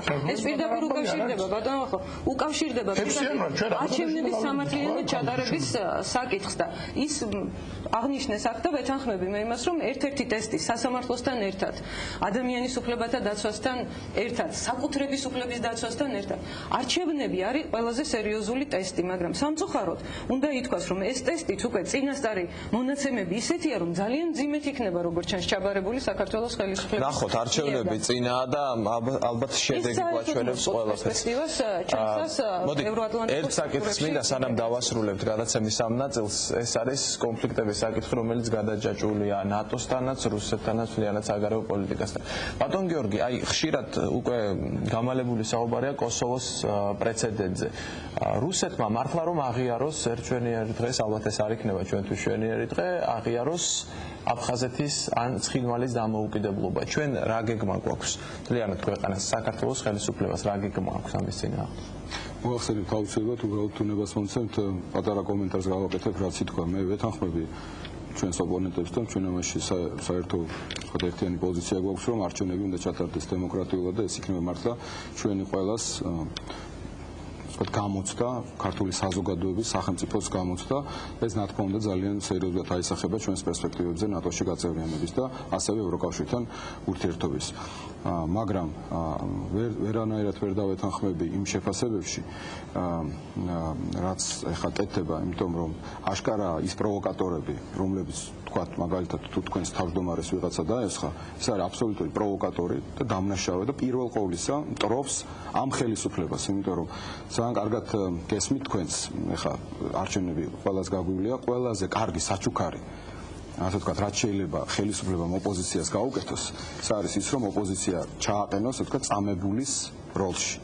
თქვენ ეს კარგად იცით ხა, რომ ამას მე გულწრფელად გევგებთ სიმართლეს ხო და მე სწორედ მაგას მოგახსენებთ, რომ ის ხა მე ნამდვილად არ დაგაბრალებთ, რომ ვიღაცამ თქვენ თვითონ ჩაიმარხეთ თავი და ასე შემდეგ, იმის არ იყოს წითელუბნის ინციდენტთან დაკავშირებით, რაც ითქვა, იმას თავი დავანებოთ, მაგრამ ნამდვილად რომ ის ამ ხელისუფლების და ჩვენი მართველი პარტიის ამ შემთხვევაში ვინც ვართ უმრავლესობაში და მთავრობაში იმის მოწინააღმდეგეა, ეს ფაქტია. თუ იმეს გონია რომ ამით ხელისუფლების ხელისუფლებაში ყოველდღიურად იმდენი ძალიან ბევრია თუ რამდენიც არის ყველას უნდა მიხედოს შინაგან საქმეთა სამინისტრო და მე ჩემი მხრიდან ვიცე-პრემიერ-მინისტრი ვარ და სახელმწიფო მინისტრი და ვაცხადებ რომ ის ხალხი არიან დამნაშავეები აშკარად და პროკურატურამ და შინაგან საქმეთა სამინისტრომ უნდა ესაჯოს ეს ადამიანები და თუ ვინმე ფიქრობს ჩვენი მხარდამჭერი რომ რაღაცა ამ დაგვარის სადმე რაღაცა დადებითი დამოკიდებულება უნდა ქონდეს, ეს ძალიან დიდი შეცდომაა და მოუწოდებ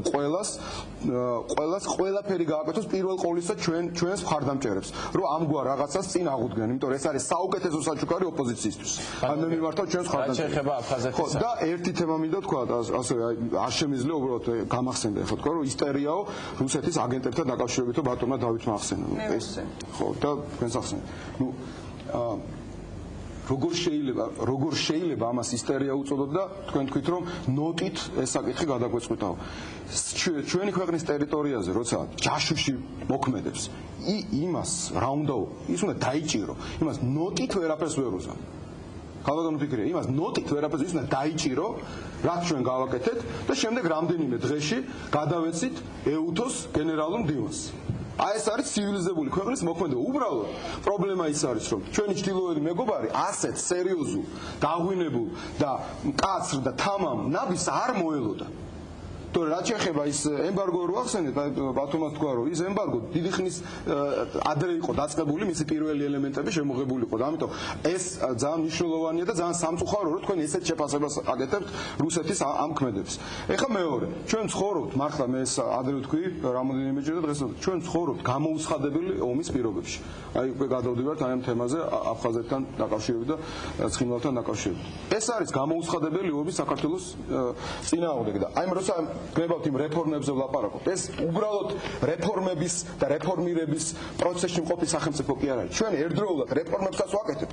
ვცდილობთ რომ ეკონომიკას გავაძლიეროთ, ვცდილობთ რომ რაღაცა სოციალურ საკითხებს ვამივხედოთ და პლუს ამას ომის პირობებში ვცხოვრობთ. უბრალოდ ეს არ არის გამოცხადებული და გაფორმებული. აბა რა ქვია იმას, რასაც აკეთებს რუსეთი ცხინვალში, რასაც აკეთებს რუსეთი აფხაზეთში, რა ქვია დაბომბებს წითელ უბნის, ზემო აფხაზეთის, რა ქვია ენერგეტიკულ ბლოკადას, რომელიც მოგვიწყო რუსეთმა. თუ ამას დაემატება დამოუკიდებლობის გამოცხადებაც. და რა თქმა უნდა, თუ ეს დაემატა, ეს იგივე იქნება ფაქტურად, ეს არის ეს იქნება, ასე ვთქვათ, კიდევ უფრო მეტად გაშიფრვა იმ ომის და აგრესიის პოლიტიკისა რუსეთის მხრიდან. და საქართველოს ხელისუფლების ნაბიჯი დარწმუნებული ვარ, საქართველოს ხელისუფლება წინასწარ მოდით ჩვენ რას გავაკეთებთ, უკარნახებთ ჩვენს მოწინააღმდეგეს, მაგრამ ჩვენ გავაკეთებთ იმას, რაც იქნება იმ მომენტისთვის ადეკვატური, ბუნებრივია ეს ნიშნავს კიდევ უფრო გახსნილ აგრესიას საქართველოს წინააღმდეგ და აგრესიას დაუპირისპირებთ ძალიან მტკიცენებას ქართული საზოგადოებისა, ქართული ხალხისა და ხელისუფლებისა, რომელსაც შესწევს უნარი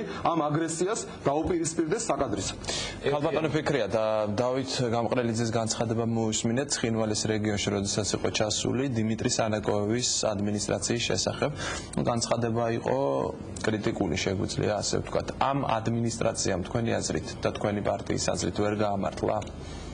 სამწუხაროდ ვერ გაამართლა ნამდვილად ის მოლოდინი, რომელი მოლოდინიც გაჩნდა თავის დროზე და ესეც ის იდეა გახლდათ, რომელსაც ასევე საპარლამენტო ოპოზიციამ მხარი დაუჭირა ადმინისტრაციული ერთეულის შექმნას. ჩემი პარტია ძალიან სერიოზული წარმომადგენლობით იყო ჩასული ლიახვის ხეობაში და დიმიტრი სანაკოევს შეხვდა, როდესაც ის გახდა უკვე ადმინისტრაციის ხელმძღვანელი და წარმომადგენელი. იყო სერიოზული მოლოდინები და გეგმები. ჩვენ ყოველთვის ვამბობდით ამას, რომ იდეა არის ძალიან საინტერესო, მაგრამ ამ ძალიან საინტერესო იდეას უნდა ძალიან კარგი და ძალიან ჭკვიანური და მოფიქრებული გეგმა გაგრძელებისათვის. ანუ გეგმა არ იყო მოფიქრებული. სამწუხაროდ, ეხლა ჩვენ რა გეგმასაც ხედავთ, ერთი და კარგია რომ თქვათ სანაკოევი რაღაც საერთაშორისო ბევრ შეხვედრაში მონაწილეობდა და რაღაცნაირად ერთგვარი აღიარება და სტატუსი შეიძინა ამით, მაგრამ ქვეყნის შიგნით რა ფუნქციაც უნდა შეესრულებინა ის რომ ის უნდა გამხდარიყო ძალიან სერიოზული მიზიდულობის ძალის მქონე ჩვენი ოსი თანამოქალაქეებისა, რომლებიც დღეს სეპარატისტულ რეგიონში ცხოვრობენ, ეს ვერ შეასრულა და მე ვფიქრობ, საერთოდ ის მოძრაობა ფანდარასტი იყო ძალიან სერიოზული შეცდომა, როგორც ვთქვა, პიარ აქცია, რომლითაც ძალიან გატაცებულია ხოლმე ჩვენი ხელისუფლება და ისე გაიტაცებს ხოლმე ეს პიარ აქციები, რომ მე იმის იქეთ რა ხდება და რა ფუჭდება ან რა კეთდება, ეს აღარ აინტერესებს. წმინდა ფსიქოლოგიურად იმოქმედა ცხინვალში. მე ვერ გეტყვით. ხო, აი თუ იმოქმედა და თუ რამე შედეგი მოიტანა, ხო უნდა ვიცოდეთ ეს და ეს შედეგი უნდა გქონდეს სახეზე. გაქრა ხომ? გაქრა იმიტომ რომ რაღაცა სხვა მოვლენები წამოვიდა. ამიტომ უნდა ვიცოდეთ სიტუაცია როგორ არის იქ. ბევრი რამე ვიცი ფლორთ იმ სიტუაციას ძალიან ბევრი რამე ფლობდა ძალიან ბევრი რამე ვიცი და სხვათა შორის იცი როგორ ფიქრობთ სასწორი ჩვენს მხარეს არ გადმოიხარა ხალხის სიმპათიები ჩვენს მხარეს უფრო მეტი არ გადმოიხარა ხია რამეს ვიტყვი ფაზე გაგვეცი პასუხი თუ შეიძლება ხა სასწორი როგორ მოდი არა ნუ ეს ხო სერიოზული არის არა ამ კონფლიქტის დარეგულირებისთვის ეს სერიოზული საკითხია არის რომ მე ნამდვილად არ ვაპირებ ხა იმ მინუსებზე და შეცდომებზე ვილაპარაკია ეთერში სწორედ იქედან გამომდინარე რომ არ მინდა კიდევ რაღაცა ისეთები ვთქვა რომელიც შეიძლება არ იყოს სასურველი თორემ ძალიან ბევრი რა ეხა ფანდარასტის ერთგული და ფანი რო არა ვარ ეხა როგორმე ამას ძალიან ხშირად ვიტყოდი მანამდეც და დღესაც შემიძლია დავადასტურო კოკოიტიც იმას ამბობს რომ სანაკოევის ასე ვთქვათ ეს პიარ აქცია არისო კოკოიტიც ამას ამბობს და სანაკოევი არაფერს არ ნიშნავს ფიქრი ამას ამბობს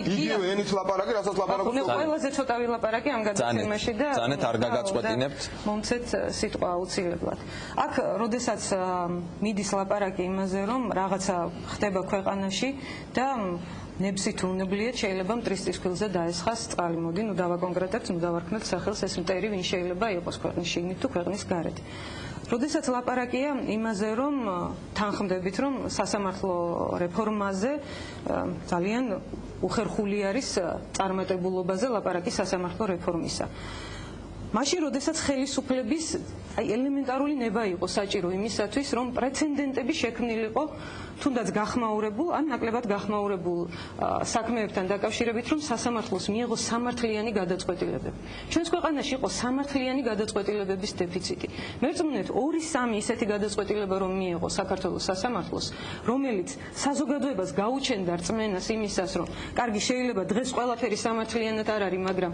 მიდის რაღაცა ნაბიჯები იდგმება სამართლიანობისაკენ ის იმხელა პროტესტი რომელიც მოყვა ქართულ საზოგადოებაში ხელისუფლების საწინააღმდეგო გამოსვლებს არ მოყვებოდა ნამდვილად ერთი წამი ქონების ხელყოფის ფაქტებთან დაკავშირებით ეხა პრეზიდენტი გამოდის და უკვე საჩუქრად ურიგებს ყველას და ყველაფერს. როდესაც ჩვენ რამდენი ხანი ვმუშაობდით ინტერფრაქციულ ჯგუფში, რომ შექმნილიყო ქონების ლეგალიზაციის შესახებ კანონი. შეიქმნა მერე ეს კანონი, მაგრამ შემდგომ ამას მოყვა უზარმაზარი ნუსხა ჩამორთმეულებს პლუს კიდევ დაახლოებით 4000-მდე ჩამოსართმევი ქონების ნუსხა იყო წარმოდგენილი. არა, ამას უზარმაზარი მნიშვნელობა აქვს.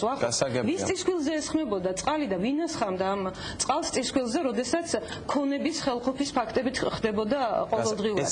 სასამართლო ძალიან მოკლედ თუ შეიძლება ქალბატონო ფიქრია არა ერთი წამით ახლა იმდენი რამე ითქვა მტრის წისქვილზე წყლის დასხმაზე რომ თუ ქვეყანაში დემოკრატია ძალიან ცუდად ვითარდება და დემოკრატიული ინსტიტუტები არ ყალიბდება ეს ურტყამს ყველაზე მეტად ქართულ სახელმწიფოს ეს ურტყამს ნატოს პერსპექტივას და ნატოს პერსპექტივას რაც ურტყამს ის ასხამს წყალს პირდაპირ რუსეთის წისქვილზე იმიტომ რომ რუსეთი არის დაინტერესებული მხარე რომ საქართველო არ გახდეს ნატოს წევრი ამას არც მალავს არც ნიღბავს პირდაპირ ღიად ყოველდღიურად გვეუბნება ლამის და მოდი ამ კუთხით შევხედოთ რომ შეეძლო თუ არა ხელისუფლებას რომ გადაედგა რამოდენიმე გამართული ნაბიჯი რომ ეს პერსპექტივა ჩვენთვის კითხვის ნიშნის შემეტაბზე არ დასმოს ძალიან და შემდეგ ბატონი ბათუ და დავასრულოთ მომენტზე გავამახვილო ყურადღება მომცათ ტერიტორიული მთლიანობის აღდგენაზე ლაპარაკი ერთ-ერთი ჩემისას ძალიან არასწორი ხედვა პრობლემის მიმართ ხელისუფლების მხრიდან იყო ის რომ აი ჩაითვალოთ თითქოს ეს არის მარტო მათი საქმე ანუ ეს არის მარტო მართველი ძალის საქმე აქ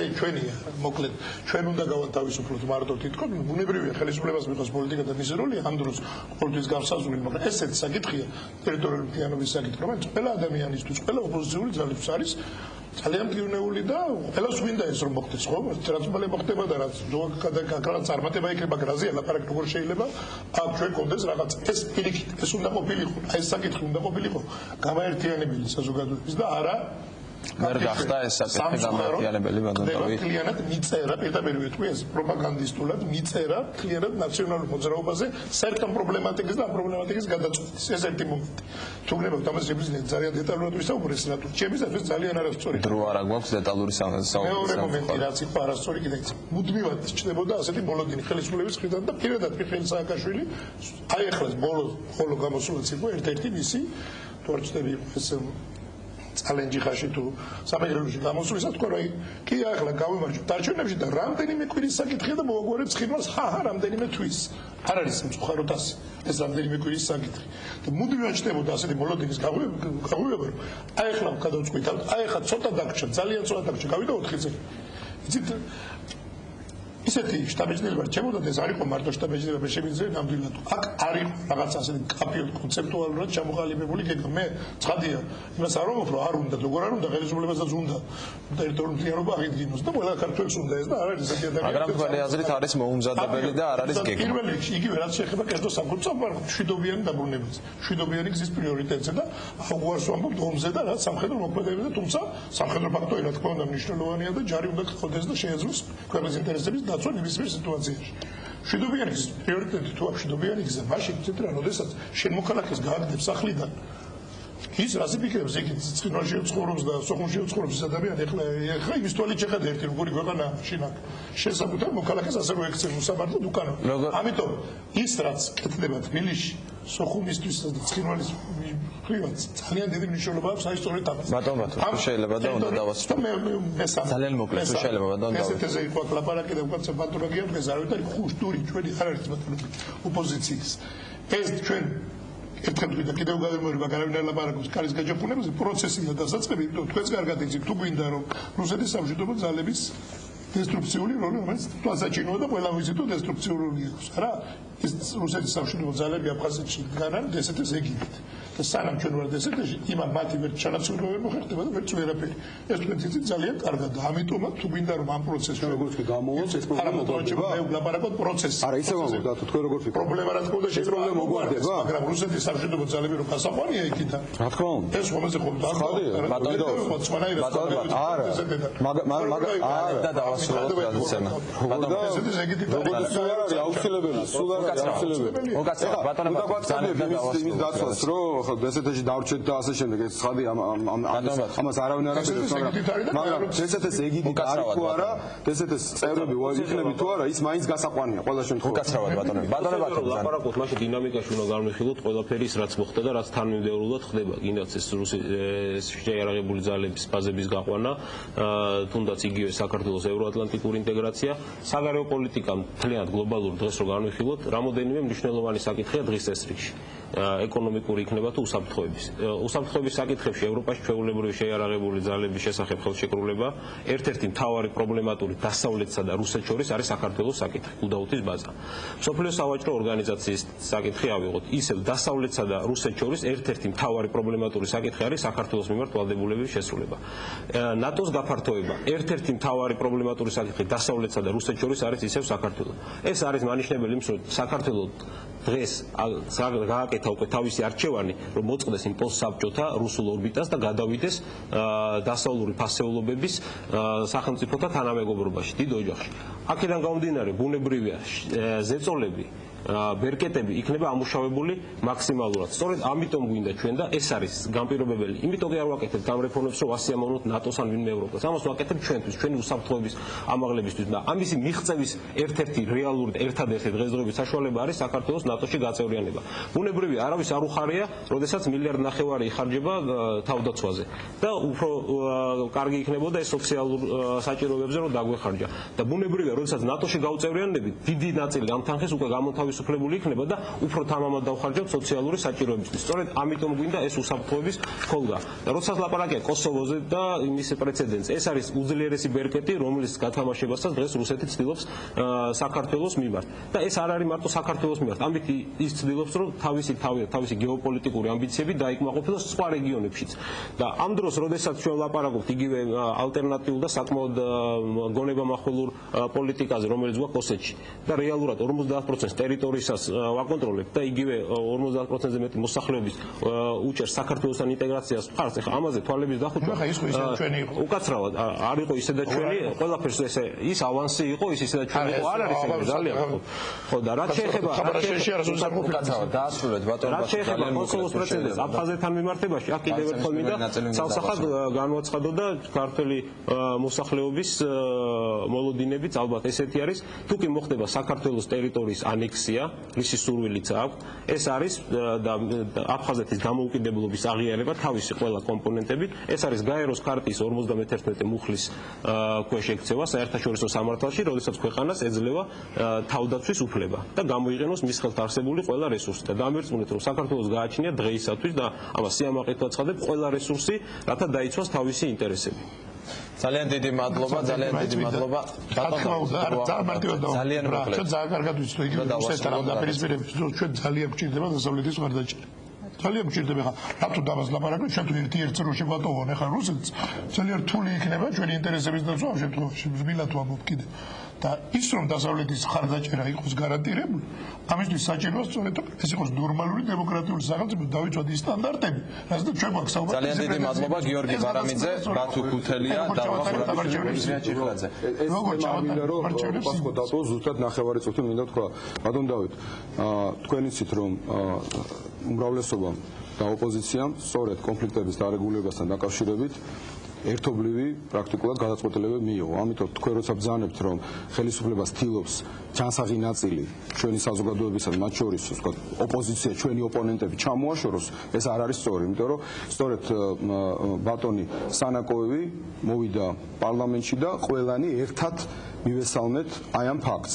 და მეორე, სანაკოევის და ეს ხელისუფლებამ გააკეთა, რა თქმა უნდა, და სანაკოევის თვითონ ფენომენი არის ძალიან მნიშვნელოვანი წარმატება ამ ხელისუფლებისა წინ გადადგმული ნაბიჯი ცხინვალის რეგიონში კონფლიქტის მოგვარებისა, იმიტომ რომ წერი ვაქციეთ მოყარეთ. კაცი, რომელიც იარაღით ხელში ებრძოდა საქართველოს, იყო სეპარატისტების თავდაცვის მინისტრი და პრემიერ-მინისტრი, დღეს გახდა ჩვენი მებაირაღე მშვიდობისა და საქართველოს ტერიტორიული მთლიანობის. ეს არის წარმატება ამ ხელისუფლებას. ძალიან დიდი მადლობა გიორგი ბარამიძე, ბათუ ქუთელია, დავით ზურაბიშვილი, ფიქრია ჩიხლაძე, მე ძალიან დიდი მადლობა მინდა გადავუხადოთ ჩვენ სტუმრებს, შევსაუბრობთ საგარეო პოლიტიკაზე. გადაცემის პირველი ნაწილი ამით დასრულებულია, მეორე ნაწილში ჩვენ მომდევნო სტუმრებთან ერთად დავბრუნდებით დროებით.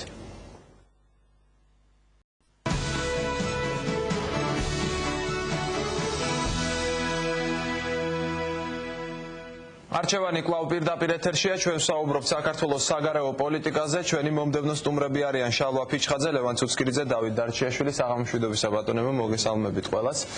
ბატონ დავით, დავიწყოთ პირველ შეკითხვას დაგისვამთ. თქვენ აი ამ ბოლო მოვლენებმა როგორ იმოქმედა საქართველოს საგარეო პოლიტიკურ იმიჯზე? შეირყა ეს იმიჯი თუ დარჩა იგივე, თუ გამყარდა? აი ამ კუთხით რო დავიწყოთ ლაპარაკი. მე მგონი იმოქმედა ნეგატიურად, ბუნებრივია. თავის დროზე არ ვიცი 7 ნოემბერი იყო თურვა ჟურნალისტების შეკითხვაზე ვთქვი რომ მე მგონია გააჩნია იმის მიხედვით ამის მერე პროცესები როგორ წავა, მაგრამ სადღაც 1-2 წლით შეიძლება ჩვენ ნატოსთან ინტეგრაციის პროცესმა გადაიწიოს. ეხლა ვთვლი რომ ძალიან ბევრია დამოკიდებული იმაზე როგორ რა იქნება 5 იანვარს და მერე ასევე რა იქნება საპარლამენტო არჩევნებზე. იმიტომ რომ როგორც არ უნდა დამთავრდეს საპრეზიდენტო არჩევნები, მე მგონია რომ საერთაშორისო თანამეგობრობა ასევე სერიოზულ მოლოდინის რეჟიმში იქნება საპარლამენტო არჩევნების შესახებ. აი იქ როგორ წავა პროცესი, რა შედეგი იქნება და ასე შემდეგ. ბატონ ლევან, რატომ აისახა ნეგატიურად? აი ხელისუფლება ამბობს რომ მოქმედებდა კანონის ფარგლებში. რა ხელისუფლებამ ვერ მიიტანა დასავლეთამდე თავისი სიმართლე თუ აქ იყო მართლაც სერიოზული დარღვევები? პირველ ყოვლისა უნდა ითქვას რომ რა თქმა უნდა იმოქმედა ამან მაგრამ ასე უნდა ითქვას ისიც რომ დასავლეთი ჯერ კიდევ ფრთხილი პოზიციით განსაკუთრებით ევროპული სახელმწიფოები გამოირჩევიან საქართველოს მიმართ და მათ ასე ვთქვათ შესაძლოა გაუჩნდათ შიში იმისა რომ კიდევ ხომ არ დაირღვევა ამ ქვეყანაში სტაბილურობა, კიდევ ხო არ გადაეშვება ეს ქვეყანა ქაოსში და რაღაც ასე ვთქვათ არეულობაში ლოცული სახელმწიფო რა თქმა უნდა მათთვის ასე ვთქვათ კიდევ უფრო აძლიერებს იმ სიფრთხილეს რაც მათ ჰქონდათ. მაგრამ როდესაც ჩვენ საგარეო პოლიტიკაზე ვსაუბრობთ და დიპლომატიაზე, აქაც ერთ-ერთი იარაღი რაც ჩვენ უნდა ავამოქმედოთ იმისათვის რომ დიდად არ დაზარალდეს სახელმწიფო და თქვათ ნატოს საკითხს არ გადაიწიოს ძალიან შორს არის ის რომ ყველა სახელმწიფოს რომელიც ამ პროცესში არის ჩართული უნდა ახსოვდეს რომ მათაც ძალიან ბევრი შეცდომები დაუშვიათ და ისინი არ არიან ჩვენზე ბევრად ასე ვთქვათ უცოდველნი საკუთარი ისტორიული ევოლუციის მანძილზე. ხა პატარა უნდა მოგვიწევონ გარკვეულწილად. არა, პატარა სახელმწიფოების ერთ-ერთი მთავარი იარაღი არის იდეების ძალა და თუ კი ევროპული საზოგადოება აღიარებს იმას, რომ ყველა სახელმწიფო თანაბარუფლებიანია და ყველა ერთნაირად იმსახურებს ნატოში გაწევრიანებას, ისიც გაიხსენონ მაგალითად თურქეთი როგორი სახელმწიფო იყო, როდესაც იგი ნატოს წევრი გახდა, ან თუნდაც ევროპული სხვა სახელმწიფოები, მაშინ როდესაც ნატო იქმნებოდა. რა თქმა უნდა, ნათელია ის, რომ საქართველოს წონა საერთაშორისო პოლიტიკაში ბევრად უფრო დაბალია ვიდრე თურქეთისა რომელიმე ევროპული სახელმწიფოსი, მაგრამ მე ვფიქრობ, რომ ჩვენი დიპლომატია დიდწილად ამაზეც უნდა აეგოს. თურქეთი სადაც კონსტიტუციაში ეწერა, რომ სახელმწიფოსში ასე ვთქვათ განსაკუთრებული როლი ქონდა შეერაღებულ ძალებს, სადაც ხშირად ხდებოდა შეერაღებული ძალების მიერ ცვლილება და სადაც პოლიტიკური სისტემი და სადაც სამოქალაქო კონტროლი ბოლო წლებამდე თითქმის არ არსებობდა შეერაღებულ ძალებზე, მშვენივრად იყო ნატოს წევრი და ასევე გართულებები ჰქონდა მეზობელ სახელმწიფოსთან, რომელიც ასევე იყო ნატოს წევრი სახელმწიფო. ამიტომ ჩვენი დიპლომატიის ერთ-ერთი წახნაგი ახლა უნდა გახდეს ეს და ამ ხალხს უნდა ვესაუბროთ იმაზე, რომ რა თქმა უნდა ძალზე ხშირად ხდება სირთულეები, დემოკრატია არ მოდის მარტო ლამაზი კანონების დაწერით, ძალიან ბევრი პრობლემები და ძალიან ბევრი სირთულეებია აქ. ჩვენც გამოუცდელი დემოკრატიული სახელმწიფო ვართ ჯერჯერობით, ამიტომ ისინი ამას გაგებით უნდა შეხვდნენ, ჩვენ დიპლომატიის ამოცანა ნატოსთან მიმართებაში ეს უნდა იყოს მე ვფიქრობ. ბატონ შალვა. ძალიან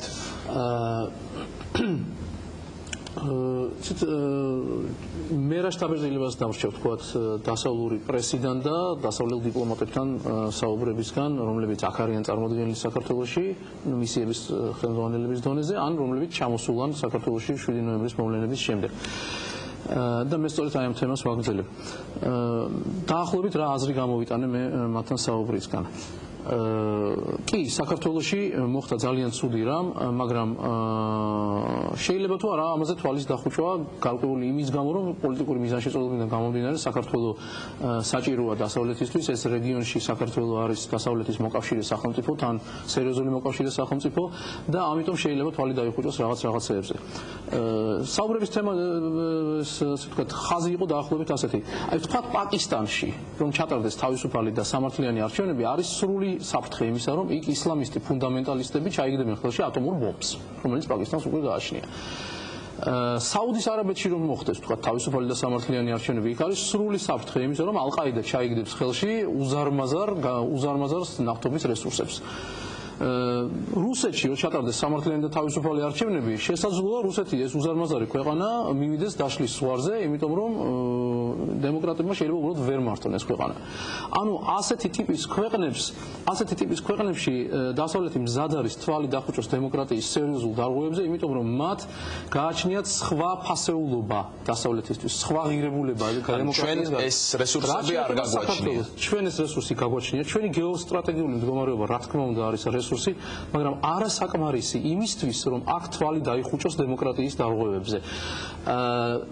საქართველოს გეოსტრატეგიული რესურსთან ერთად თანაზომადი ამ რესურსისა უნდა იყოს დემოკრატია, იმიტომ რომ დასავლეთისთვის საქართველოს ღირებულია არა მხოლოდ როგორც მოკავშირე ამ რეგიონში, გეოსტრატეგიული მოკავშირე ამ რეგიონში, არამედ როგორც დემოკრატიის მატარებელი ქვეყანა ამ რეგიონში, როგორც დემოკრატიული ტრანსფორმაციის მაგალითი სხვა სახელმწიფოებისთვის, უპირველეს ყოვლისა რეგიონული სახელმწიფოებისთვის, რომლებზეც არ არის დასამალი დასავლეთის სახელმწიფოებს, მათ შორის ნატოს წევრ ქვეყნებს, აქვს ძალიან სერიოზული პერსპექტივები აზერბაიჯანი და სომხეთი მოქვს მხედველობაში. თუ კი საქართველოს ამ რესურსის რეალიზებას ვერ შეძლებს და სამწუხაროდ 7 ნოემბრის მოვლენებმა აჩვენა, რომ საქართველოს ამ რესურსის რეალიზებას ჯერჯერობით ვერ ახდენს დემოკრატიის რესურსის რეალიზებას, საქართველოსაც ინტერესი შეიძლება განელდეს. აი ეს მინდოდა უბრალოდ ესე მინდოდა. ანუ ჩვენ ახლა დავდივართ ძალიან სერიოზული რისკის ზღვარზე. მე ვერ გეტყვით საქართველოსადმი დამოკიდებულება ნეგატიურად შეიცვალა. ხელისუფლებისადმი კი შეიცვალა ნეგატიურისკენ და რამდენ ხანს გასტანს ეს მე ვერ გეტყვით. ეს მნიშვნელოვანად იქნება დამოკიდებული იმაზე, ხელისუფლება როგორ უზრუნველყოფს არჩევნების ჩატარებას. საბედნიეროდ ქვეყნისადმი ჯერ არ შეცვლილა ნეგატიურისკენ დამოკიდებულება, მაგრამ მე მაქვს საფრთხის გნობა, რომ თუ ჩვენ ასე გავაგრძელებთ, შეიძლება ქვეყნისადმი შეიცვალოს დამოკიდებულება და ეს მართლაც უკვე ძალიან სერიოზულია. დასავლეთი რას ელოდება ამ მოკლე პერიოდში, ვთქვათ არჩევნებს, რომელიც 5 იანვარს ჩატარდება. კი, მე დავითს აბსოლუტურად ვეთანხმები, რომ არჩევნების თვალსაზრისით ჩვენ ეხლა ვართ გამოდიდებელი შუშის ქვეშ მოქცეულნი. არა მხოლოდ იმიტომ, რაც მოხდა ნოემბერში, არამედ საერთოდ ჩვენ იმდენად დიდი ამბიციები განვაცხადეთ და ჩემი აზრით დასაბუთებული ამბიციები განვაცხადეთ ნატოში წევრობაზე, რომ უნდა შევეგუოთ იმასაც, რომ ისე არ გვიყურებენ როგორც სხვა ქვეყნებს, საბჭოთა კავშირის ყოფილ ქვეყნებს, რომლებსაც ასეთი ამბიციები არ გააჩნიათ, ან ყოველ შემთხვევაში გააჩნიათ, მაგრამ არ განუცხადებიათ. ჩვენ მზად უნდა ვიყოთ, რომ ჩვენ არ გვაპატიებენ იმას, რასაც აპატიებენ, ახლა არ მინდა არც ერთ ქვეყანას ვაწყენინო, არ აპატიებენ სხვა პოსტსაბჭოურ ქვეყნებს, თქვა, ხო? უკრაინას, არც უკრაინას აპატიებენ სხვა ჩვენს, იმიტომ რომ უკრაინასაც ისეთივე ამბიციები გააჩნია. პლუს ამას ემატება ის აბსოლუტურად მიუღებელი მოვლენები დემოკრატიული სამყაროსთვის, რაც მოხდა ნოემბერში. ასე რომ ჩვენ მაპატიეთ ამ სიტყვისთვის, ვიცუწუნებთ თუ ჩვენ უფრო მეც მოგთხოვენ ვიდრე სხვებს. ჩვენ ამისთვის მზად უნდა ვიყოთ. მადან დავით, აი 2007 წელი რო ავიღოთ, საგარეო პოლიტიკაში პროცესები იწყება, ვთქვათ, ადრე, შემდეგ გრძელდება მომავალ წელს და ამავდროულად, მაგრამ ეს წელი იყო დადებითი საქართველოსთვის თუ უარყოფითი?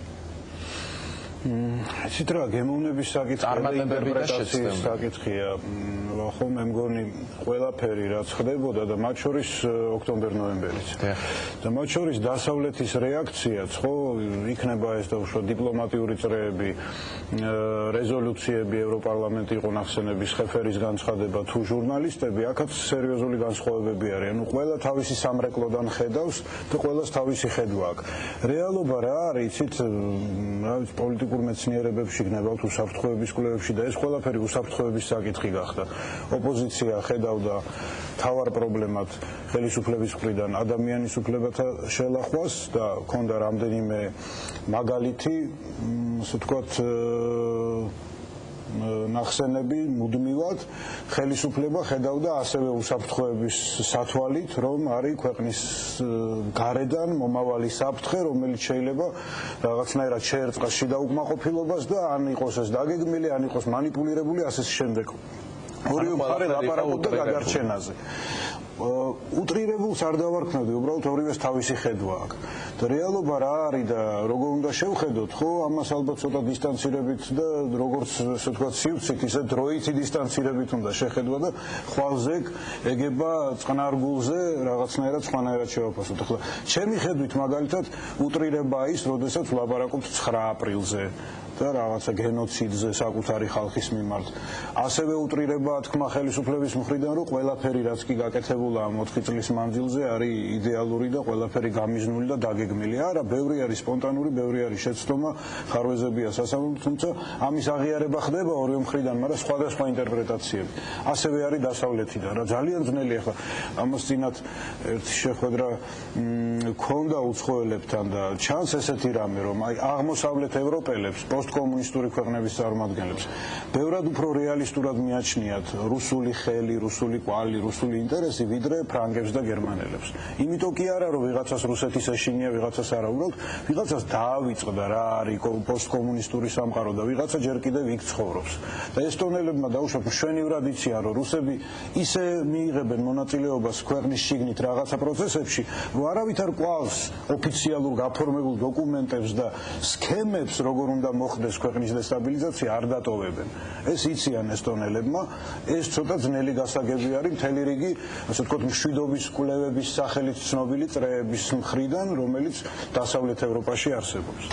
მადონ ლევან, უცხოელები და ამკვირვებლები, დასავლეთი მთლიანად აკვირდება ხელისუფლებას და აკვირდება ოპოზიციას. ოპოზიციაზე რა შთაბეჭდილება დარჩათ დასავლეთში? ძალიან რთულია ითქვას, იმიტომ რომ თვითონ ოპოზიციური სპექტრიც არის მრავალფეროვანი და განსხვავებული, ამიტომ ისე როგორც ოპოზიციას არ უყურებენ როგორც ერთ მთლიან რაღაც ორგანიზმს, სხვა არის იდეოლოგიურად განსხვავებული ორგანიზაციები, არის პოლიტიკური პლატფორმა. თუმცა ისინი გაერთიანდნენ საბოლოოდ. გარკვეული ნაწილი გაერთიანდა, გარკვეული ნაწილი გარეთ დარჩა, მაგალითად ახალ მემარჯვენეები არ არიან ამ ერთიანობაში, ლეიბორისტები გამოვიდნენ და ცალკე საბოლოოდ. თუმცა თავიდან ლეიბორისტები იყვნენ. კი, ბუნებრივია. ამიტომ ჩემი შთაბეჭდილება დასავლური პრესისა, ისევე როგორც აღმოსავლეთ ევროპული პრესის კითხვისა არის ის, რომ ისინი პრინციპში ხედავენ ორივე მხარეს საკითხის. მართალია ყოველთვის ხელისუფლებას უფრო მეტი მოეთხოვება ფაქტის გამო, მხოლოდ და მხოლოდ რო ის არის ხელისუფლება და მას ხელთ უპყრია მექანიზმები და ბერკეტები ძალაუფლებისა და პოლიტიკის განხორციელებისა, მაგრამ მე ვფიქრობ, რომ გარკვეულწილად ამისი აწონდაწონა ხდება. ამასთანავე, როგორც დათომ მართებულად აღნიშნა, ასე თქვა, დისკურსი დროსა და სივრცეში არის აუცილებელი და მე ვფიქრობ, რომ დასავლური წრეებიც აი ახლა უფრო სხვანაირად უყურებენ, ვიდრე ასე თქვა, უფრო ადრეულად განვითარებულ მოვლენებს. იგივე ნატოს საკითხსაც თუ ავიღებთ, ხო, ისინი ასე თქვა, ცოტა სხვანაირი პრესა წამოვიდა ამ ბოლო დროს და თქვა დაუბრუნდა იმ საკითხებს, რაც პრინციპულია, ასე თქვა, ნატოსთვის. ამიტომ ესეც იცვლება. ერთი არის რაღაც ყოველდღიურ გაზეთში გამოქვეყნებული პუბლიკაცია, რომელიც მნიშვნელოვანია და სერიოზული და კარგია, მეორე არის უფრო დაღვინებული მსჯელობა, რომელიც აეხლა ამ პროცესში, ამ პერიოდში სხვა შორის გამახსენდა ბატონი სოკორის სიტყვები, რომ სოკორმა თქვა, რომ დასავლური პრესა არ იყო კარგად გათვითცნობიერებული თუ რა ხდებოდა რეალურად საქართველოში. სხვა შორის სოკორი წარმოშობით და აღზრდით რუმინელია, ანუ პოსტკომუნისტური სამყაროდან და ბევრი რამე შეიძლება უფრო ახლობელი იყოს მისთვის რა პროცესები ხდება აქ, ვიდრე რომელიღაც ასე ვთქვათ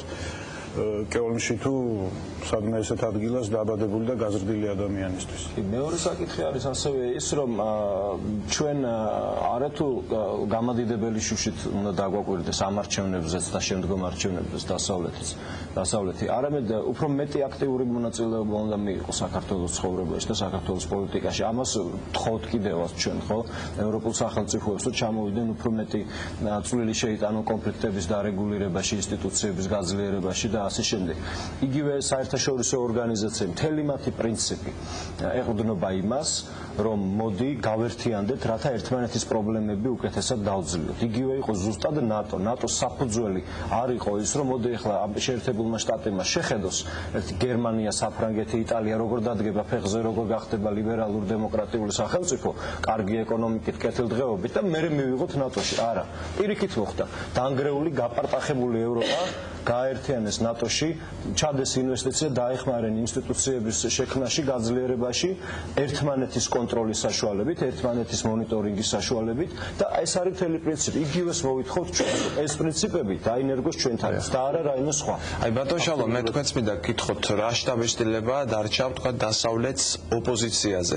ხელისუფლებაზე ძალიან ბევრი იწერება. აი თავად ოპოზიციონერები ამბობდნენ დასავლელ ექსპერტებთან შეხვედრაზე, რომ ისინი არ აქცევდნენ ოპოზიციას დიდ ყურადღებას და თავარი აქცენტი გადატანილიყო ხელისუფლებაზე. კი, რაც ხმზანეთ ესეა. მოგადიეთ.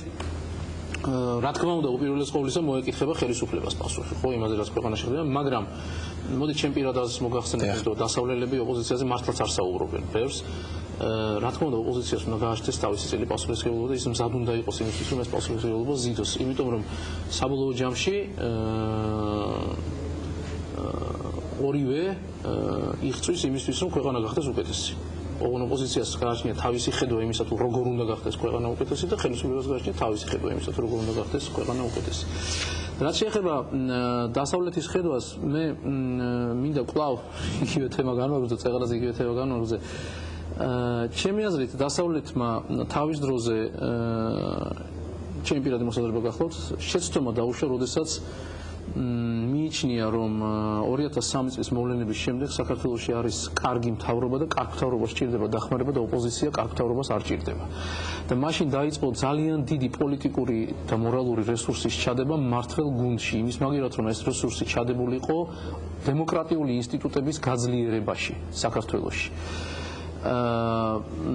ჩემი აზრით, დემოკრატიული ინსტიტუტების გაძლიერებაზე რომ ეზრუნა დასავლეთის თავის დროზე, შესაძლოა ჩვენ თავიდან აგვეცილებინა ის, რაც მოხდა ამ წლის ნოემბერში. ეს შეცდომა რით იყო გამოწვეული? ისინი ენდობოდნენ ხელისუფლებას ზედმეტად. იცით რა, ჩემი აზრით ეს ცოტა შესაძლოა შორს დავიყვანო, მაგრამ ჩემი აზრით დასავლეთში მიღებული იყო ჩემი მოსაზრებით ნაწილობრივ მცდარი თეზა, ამოსავალწილებლად მცდარი თეზა იმის თაობაზე, რომ ქართული საზოგადოება მთლად კარგად არ არის ჯერჯერობით მზად დემოკრატიისთვის. ჩემი აზრით ეს ასე არ გახლავთ. იმიტომ რომ ჯერ ჩვენ არ შეგვიმოწმებია ქართული საზოგადოება მზად არის თუ არა დემოკრატიისთვის, იმიტომ რომ დასავლური გაგებით დემოკრატია ჩვენ არ გქონია. ჩვენ ასეთი ტესტის ჩატარების საშუალება არ გქონია მზად არის საზოგადოება თუ არა. მე მგონი რომ დასავლეთი ეხლა მაინც დაიწყებს იმის გაცნობიერებას, რომ დედამიწაზე თუ დასავლური კატეგორიებით ვიმჯერებთ, არ არსებობს კარგი მთავრობა და არ არსებობს ცუდი მთავრობა. კარგი მთავრობა ისეთი ოქსიმორონია, როგორც ცხელი ყინული ან მშრალი წყალი. არსებობს კონტროლირებადი მთავრობა, საზოგადოებრივი აზრის, ოპოზიციის, ხელისუფლების სხვა შტოს მიერ და არაკონტროლირებადი მთავრობა. კონტროლირებადი თქვა იგივე სამოქალაქო საზოგადოების მიერ. ჩემი აზრით და მე ვისურვებდი რომ ეს შემოbrunება დაწყებული იყოს და დასავლეთს მეტი ყურადღება მიექციოს დემოკრატიული ინსტიტუტების ფორმირებისთვის, როგორც სახელმწიფოს, ქართული სახელმწიფოს გაძლიერების ერთ-ერთი უმნიშვნელოვანესი ფაქტორისთვის. რა თქმა უნდა, ეს არ ნიშნავს რომ დასავლეთმა ის მატერიალური და პოლიტიკური დახმარება უნდა შეუმციროს საქართველოს. სწორედ ეს იქნება საქართველოს ყველაზე დიდი დახმარება დღეს და თუ ეს მოხდა, მე ვფიქრობ რომ საქართველოს გაცილებით ნაკლები შანსი ექნება რომ რუსეთის ლუკმა გახდეს, ვიდრე აქვს დღეს. აი ჩვენ დასავლეთზე როცა ვსაუბრობთ, ალბათ უნდა გავმიჯნოთ ეს არის შეერთებული შტატები და არის ევროპა. ევროპისთვის რამდენად მიმზიდველია დღეს საქართველო? ევროპა რამდენად ერევა მთელ ამ პროცესებში? ისეთ რა რესპუბლიკური ადმინისტრაციისთვის უფრო გასაგები იყო და მისაღები საქართველოს ხელისუფლების ქმედებები, რეფორმები, ხედვა, ვიდრე ევროპული პოლიტიკური სპექტრის ერთი საკმაოდ სოლიდური გავლენიანი, მაგრამ ნაწილისათვის. მაგრამ რაც შეეხება, უნდა შალვას ვეკამათო ახლა, იმიტომ რომ ლაპარაკი იმაზე, რომ დასავლეთმა დაუშვა შეცდომა და ფული ჩადო გუნდში და ინსტიტუტებში. პოლიტიკური კაპიტალი მე ვთქვი, მოგოდით, ფული ქვეყანაშია ჩადებული. ან რაღაცა რესურსი არ ვიცი. ეს არ არის სწორი, იმიტომ რომ 2004 წლიდან დასაწყისიდან მთელი ის პროგრამები, რაც დასავლეთის დაფინანსებით ხორციელდება, არის სწორედ ინსტიტუტების გაძლიერებაზე მიმართული. ახლა მეორე ამბავია, ახლა ინსტიტუტები გაძლიერდა ისე რომ ან შალვას ან მე ან ვინმეს მოეწონოს თუ არ მოეწონოს, ეგ დაახლოებით ისე არის, აი ჭიქა ნახევრად სავსეა თუ ნახევრად ცარიელი, ხო? თან არავინ არ იცის, არც დასავლეთში არავინ არ იცის ზუსტი ფორმულა დემოკრატია უნივერსალურად რა დროში შენდება. და 4 წელი საკმარისია ყველაფრისათვის, რომ გახდეს იდეალური თუ არა. ერთ-ერთი ფორმულა, რომელიც ასევე პირობითია, ის არის, რომ დემოკრატია სტაბილურად და კონსოლიდირებულად ითვლება, თუ ორჯერ მაინც მშვიდობიანად ხელისუფლება შეიცვალა. ნუ ესეთი რაღაცა დაკვირვების შედეგად ასეთ დასკვნამდე მივიდნენ. ეს ტესტი ჩვენ არ ჩაგვიბარებია და 4 წელში ძალიანაც რომ გვდომოდა კონსტიტუცია არ მოგცემდა ამის საშუალებას და ნუ ამდენად ახლა დასავლეთმა რამეს ხელი დააკლო, ვერ ვიტყვი, უბრალოდ არც არავინ ბოლომდე არ იცის ზუსტად როგორ და რანაირად უნდა გამიჯნო ინსტიტუტი მართველი გუნდისგან, სად გადის ეს ზღვარი, რაში ჩადო ფული, რომელ არასამთავრობო ორგანიზაციას დაეხმარო, რომელს არა, იმიტომ რომ პრობლემები საბოლოო ჯამში ჩვენი საერთო პოლიტიკური კულტურიდან მოდის და ისინი აირეკლება როგორც ხელისუფლების წარმომადგენლებში, ისე არასამთავრობო სექტორის წარმომადგენლებში და პოლიტიკური სპექტრის წარმომადგენლებში.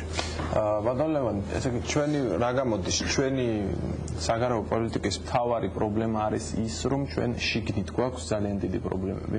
არა, ასე არ არის, ჩემი აზრით, ჩვენ რა თქმა უნდა გვაქვს შიდა პრობლემები ძალიან ბევრი, იგივე დემოკრატიული სახელმწიფოს ინსტიტუციური ტრადიციის არ ქონა, იგივე პოლიტიკური კულტურის ჯერ კიდევ სამწუხაროდ მომწიფებლობა და ასე შემდეგ, მაგრამ კიდევ ერთხელ პატარა ქვეყნებისთვის შიდა პოლიტიკა მაინც და მაინც სამწუხაროდ არ არის საგარეო პოლიტიკის განსაზღვრელი, ესეთი ბოლომდე განსაზღვრელი. ესეთი გამოთქმაც არსებობს, რომ დიდი ქვეყნები აკეთებენ იმას, რისი ძალად შესწევს და პატარა სახელმწიფოები იმას ასე ვთქვათ, რა არჩევანს.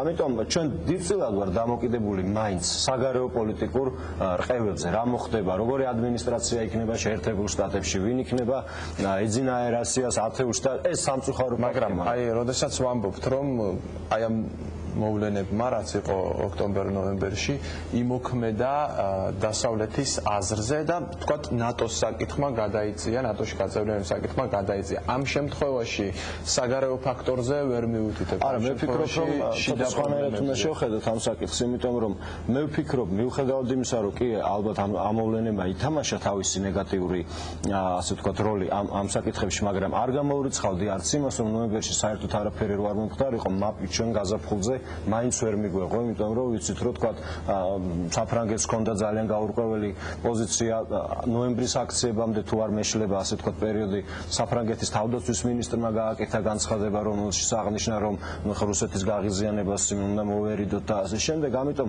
ჩვენ არ გქონდა არანაირი გარანტია იმისა რომ გაზაფხულზე მაინც აუცილებლად მივიღებდით მაპს. ამან რა თქმა უნდა დამატებითი შეკითხვები გააჩინა იმ სკეპტიკურად განწყობილი სახელმწიფოების მხრიდან, მაგრამ ამ მოვლენებს მე ვფიქრობ და ეს ალბათ სასიხარულო უნდა იყოს ყველა მხარისთვის საზოგადოებრივ სპექტრში, პოზიცია დასავლური სახელმწიფოებისა რადიკალურად არ შეუცვლია, განსაკუთრებით არ შეერთებული შტატების პოზიცია, რაც ჩვენთვის ძალიან მნიშვნელოვანია, იმიტომ რომ ნატოში, ნატოს დაფინანსების უდიდესი წილი მოდის შეერთებულ შტატებზე, ნატოს ასე ვთქვათ ოპერაციების ლოგისტიკის უდიდესი წილი მოდის შეერთებულ შტატებზე და პოლიტიკური ლიდერი არის ყოველთვის შეერთებული შტატები. მაგრამ არის კონკრეტული მოთხოვნები რუსეთის წევრი პატარა წევრი სახელმწიფოებისადმი, რომ მათ არ დაუჭირონ მხარი საქართველოს ნატოში გაწევრიანებას, წინააღმდეგ შემთხვევაში შეექმნებათ პრობლემები მოსკოვთან.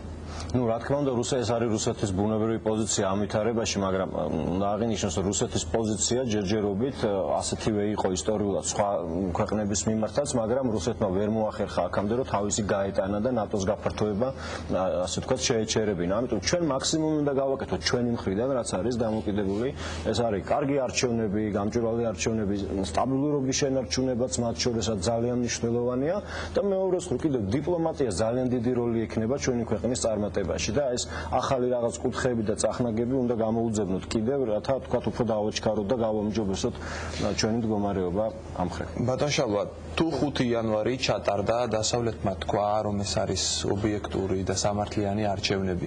მაშინ რა პერსპექტივა აქვს, თქვათ იმავე ნატოსთან დაკავშირებით, აი ბუქარესტის სამიძე იყო ძალიან დიდი იმედები.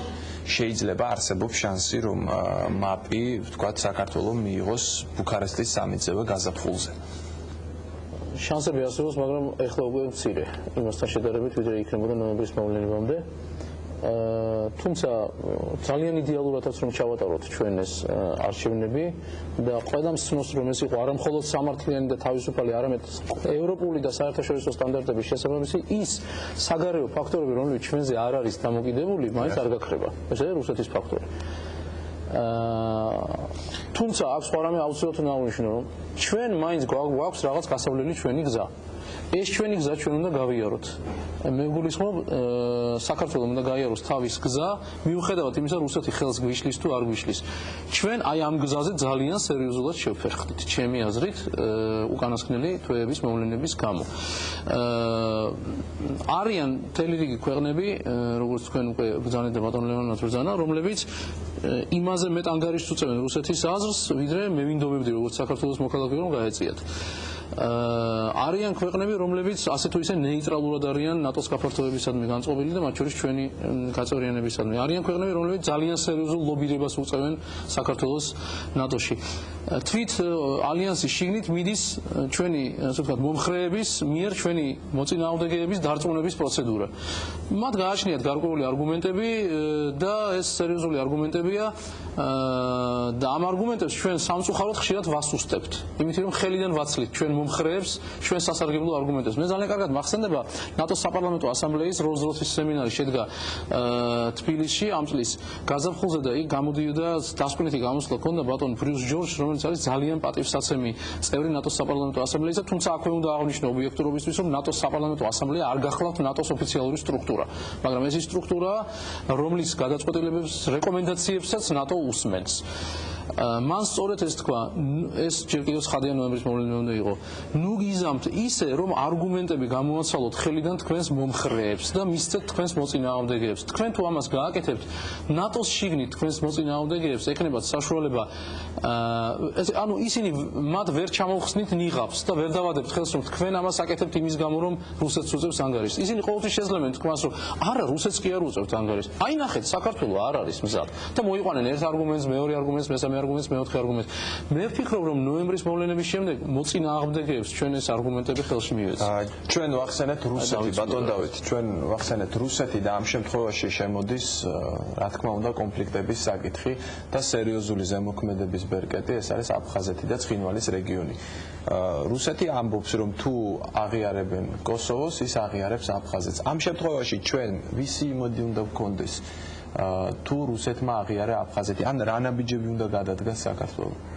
ცითრა თუ რუსეთმა აღიარა აფხაზეთი, არ ამგონია რომ თვისებრივად შეიცვალოს საერთაშორისო გარემო ქართულ-რუსული ურთიერთობები, თუ გნებავთ ასე ვთქვათ აფხაზეთისა და სამხრეთ ოსეთის ერთიან ქართულ სახელმწიფოში გაერთიანების პერსპექტივები, იმიტომ რომ ერთი სიტყვა დარჩა რუსეთს, რომ აი თქვას ოფიციალურად საგარეო საქმეთა სამინისტრომ თუ თვითონ პრეზიდენტმა თუ პარლამენტმა მიიღოს სპეციალური დადგენილება, რომ აფხაზეთი არის აღიარებული, თორემ დანარჩენი პრაქტიკულად ყველაფერი გაკეთებულია. ამ პროცესს გაგრძელება არ ითქვა რუსეთიდან ოფიციალურად, ხო? არ ამგონია, რომ ამან რაიმე ასე თქვა საერთაშორისო რეზონანსი მოიტანოს, იმიტომ რომ არავინ გარდა რუსეთისა მე მგონია, ერთი-ორი რაღაცა უცნაური ქვეყანა თუ აღმოჩნდა დედამიწის ზურგზე, თორე არავინ ასე თქვა პატივსაცემი წევრი საერთაშორისო თანამეგობრობისა ამას არ აყვება. და დანარჩენი ჩვენი ისევ საშინაო სამუშაო იქნება გასაკეთებელი, ვეთანხმები ამ შემთხვევაში შალვას, რომ მივიდეთ ნატომდე და ახლა მე უკვე ნატოსთან ახლომდგომი თუ მით უმეტეს წევრი ქვეყნის ტერიტორიის ანექსირება გაცილებით უხერხული იქნება რუსეთისათვის. მაშინ რუსეთმა საერთოდ უნდა აიღოს ცივილიზებულ თანამეგობრობაში ყოფნაზე, ფორმალურად არჩევნების მერე უკვე რაღაც მეგონი იქნა რომ აიღოს. ეს მოხდა, ეს არის მაინც რამდენიმე წლის პერსპექტივა, რომ მაშინ თვითონ რუსეთში გაჩნდეს სერიოზული პრობლემები. ანუ ის ასე იგი მან უნდა აღადგინოს რკინის ფარდა, ის უნდა გაემიჯნოს დანარჩენ სამყაროს, ეს იქნება რუსეთისთვის შიგნით პრობლემების მომტანი. მაშინ ჩვენ უბრალოდ უნდა მოვიკრიფოთ მოთმინება და აი ეს ჩვენს ხელისუფლებას თუ რამე აკლია ხოლმე ზოგჯერ მოთმინება აკლია და კი ყველა ის დიპლომატიური ნაბიჯი გადავდგათ, მაგრამ ახლა საომარი მოქმედებები რუსეთთან აი უახლოეს პერსპექტივაში, უახლოეს დროით, ასე ვთქვათ, ფარგლებში მე მგონია, რომ ანუ რუსეთი რეალურად ხო, აი ისეთი მინდა დავეთანხმო დავიც რომ ასეთი რამ თუ მოხდა, რატომ ავიტაცე ახლა ეს თემა? მე ვფიქრობ ასეთი რამ არ მოხდება ერთგვარად. თუ ასეთი რამ მოხდა, ნებისმიერი ხელისუფლებისთვის საქართველოში იქნება ეს ხელისუფლება დარჩება, ვინც დღეს არის თუ ახალი მოვა, ეს იქნება კოშმარული სიზმრის ტოლფასი, იმიტომ რომ ვითარება იქნება ამ ხელისუფლებისთვის, რომელიც იმ დროს იქნება სათავეში, უმძიმესი. ის ფაქტობრივად იქნება გარკვეული ცუქცვანგის ვითარებაში ჩავარდნილი. საზოგადოების მხრიდან იქნება ძალიან სერიოზული მოლოდინი, რომ ხელისუფლება რაღაცას გააკეთებს.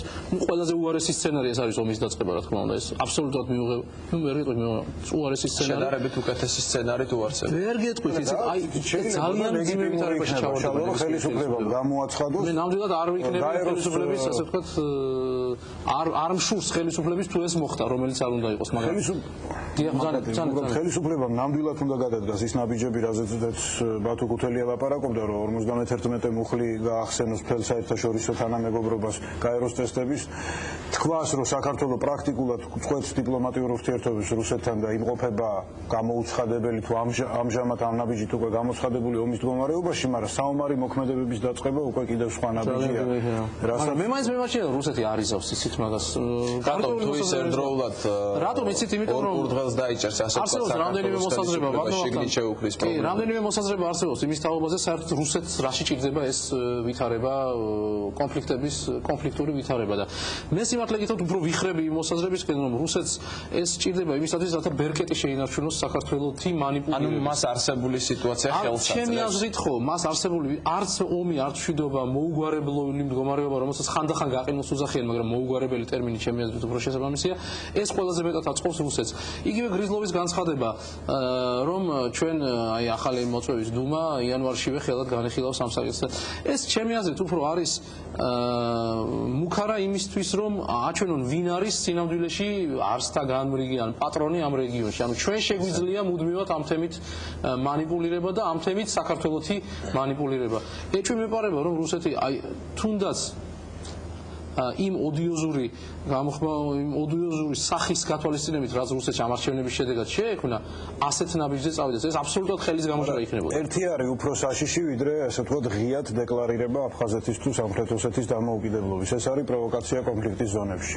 თუ იქ დაიწყოს სისხლის ზღვრა, კოდორის ხეობაში, გალში, მაშინ მართლა გამოუვალ მდგომარეობაში ვარდება საქართველოს ხელისუფლება. მაშინ მხოლოდ დიპლომატიური ნაბიჯები აღარ იქნება საკმარისი. ასევე ძალიან ნიშანდობლივი იყო თქვენს ერთ-ერთ სიუჟეტში გავიდა რუსეთის ელჩის ამასწინანდელი საუბარი რაღაც შეხვედრაზე, ელჩების შეხვედრა იყო, აღარ მახსოვს ვისთან, მაგრამ მან თქვა, რომ თუ საქართველოში საპრეზიდენტო არჩევნები პირველივე ასე ვთქვათ ტურში დასრულდა რომელიმე მხარის გამარჯვებით, ამას ვინ დაიჯერებს. ეს არის პირდაპირი ჩარევა ქართულ შიდა პოლიტიკურ საქმეებში, განცხადება, რომელიც არანაირ დიპლომატიურ ფარგლებში არ ჯდება და ეს სერიოზულად მიანიშნებს, რომ ლაპარაკი იმაზე, რომ რუსეთი დაინტერესებული არა მხოლოდ კონფლიქტის ზონაში, მაგრამ თბილისში დესტაბილიზაციით არის საკმაოდ ლოგიკური. ბატონ ლევანს მინდა დაუსვა ბოლო შეკითხვა. ბატონ ლევან, 5 იანვრის შემდეგ ხომ არ დაემუქრება საქართველოს საგარეო პოლიტიკურ კურსს რაიმე საფრთხე ან შეცვლისკენ?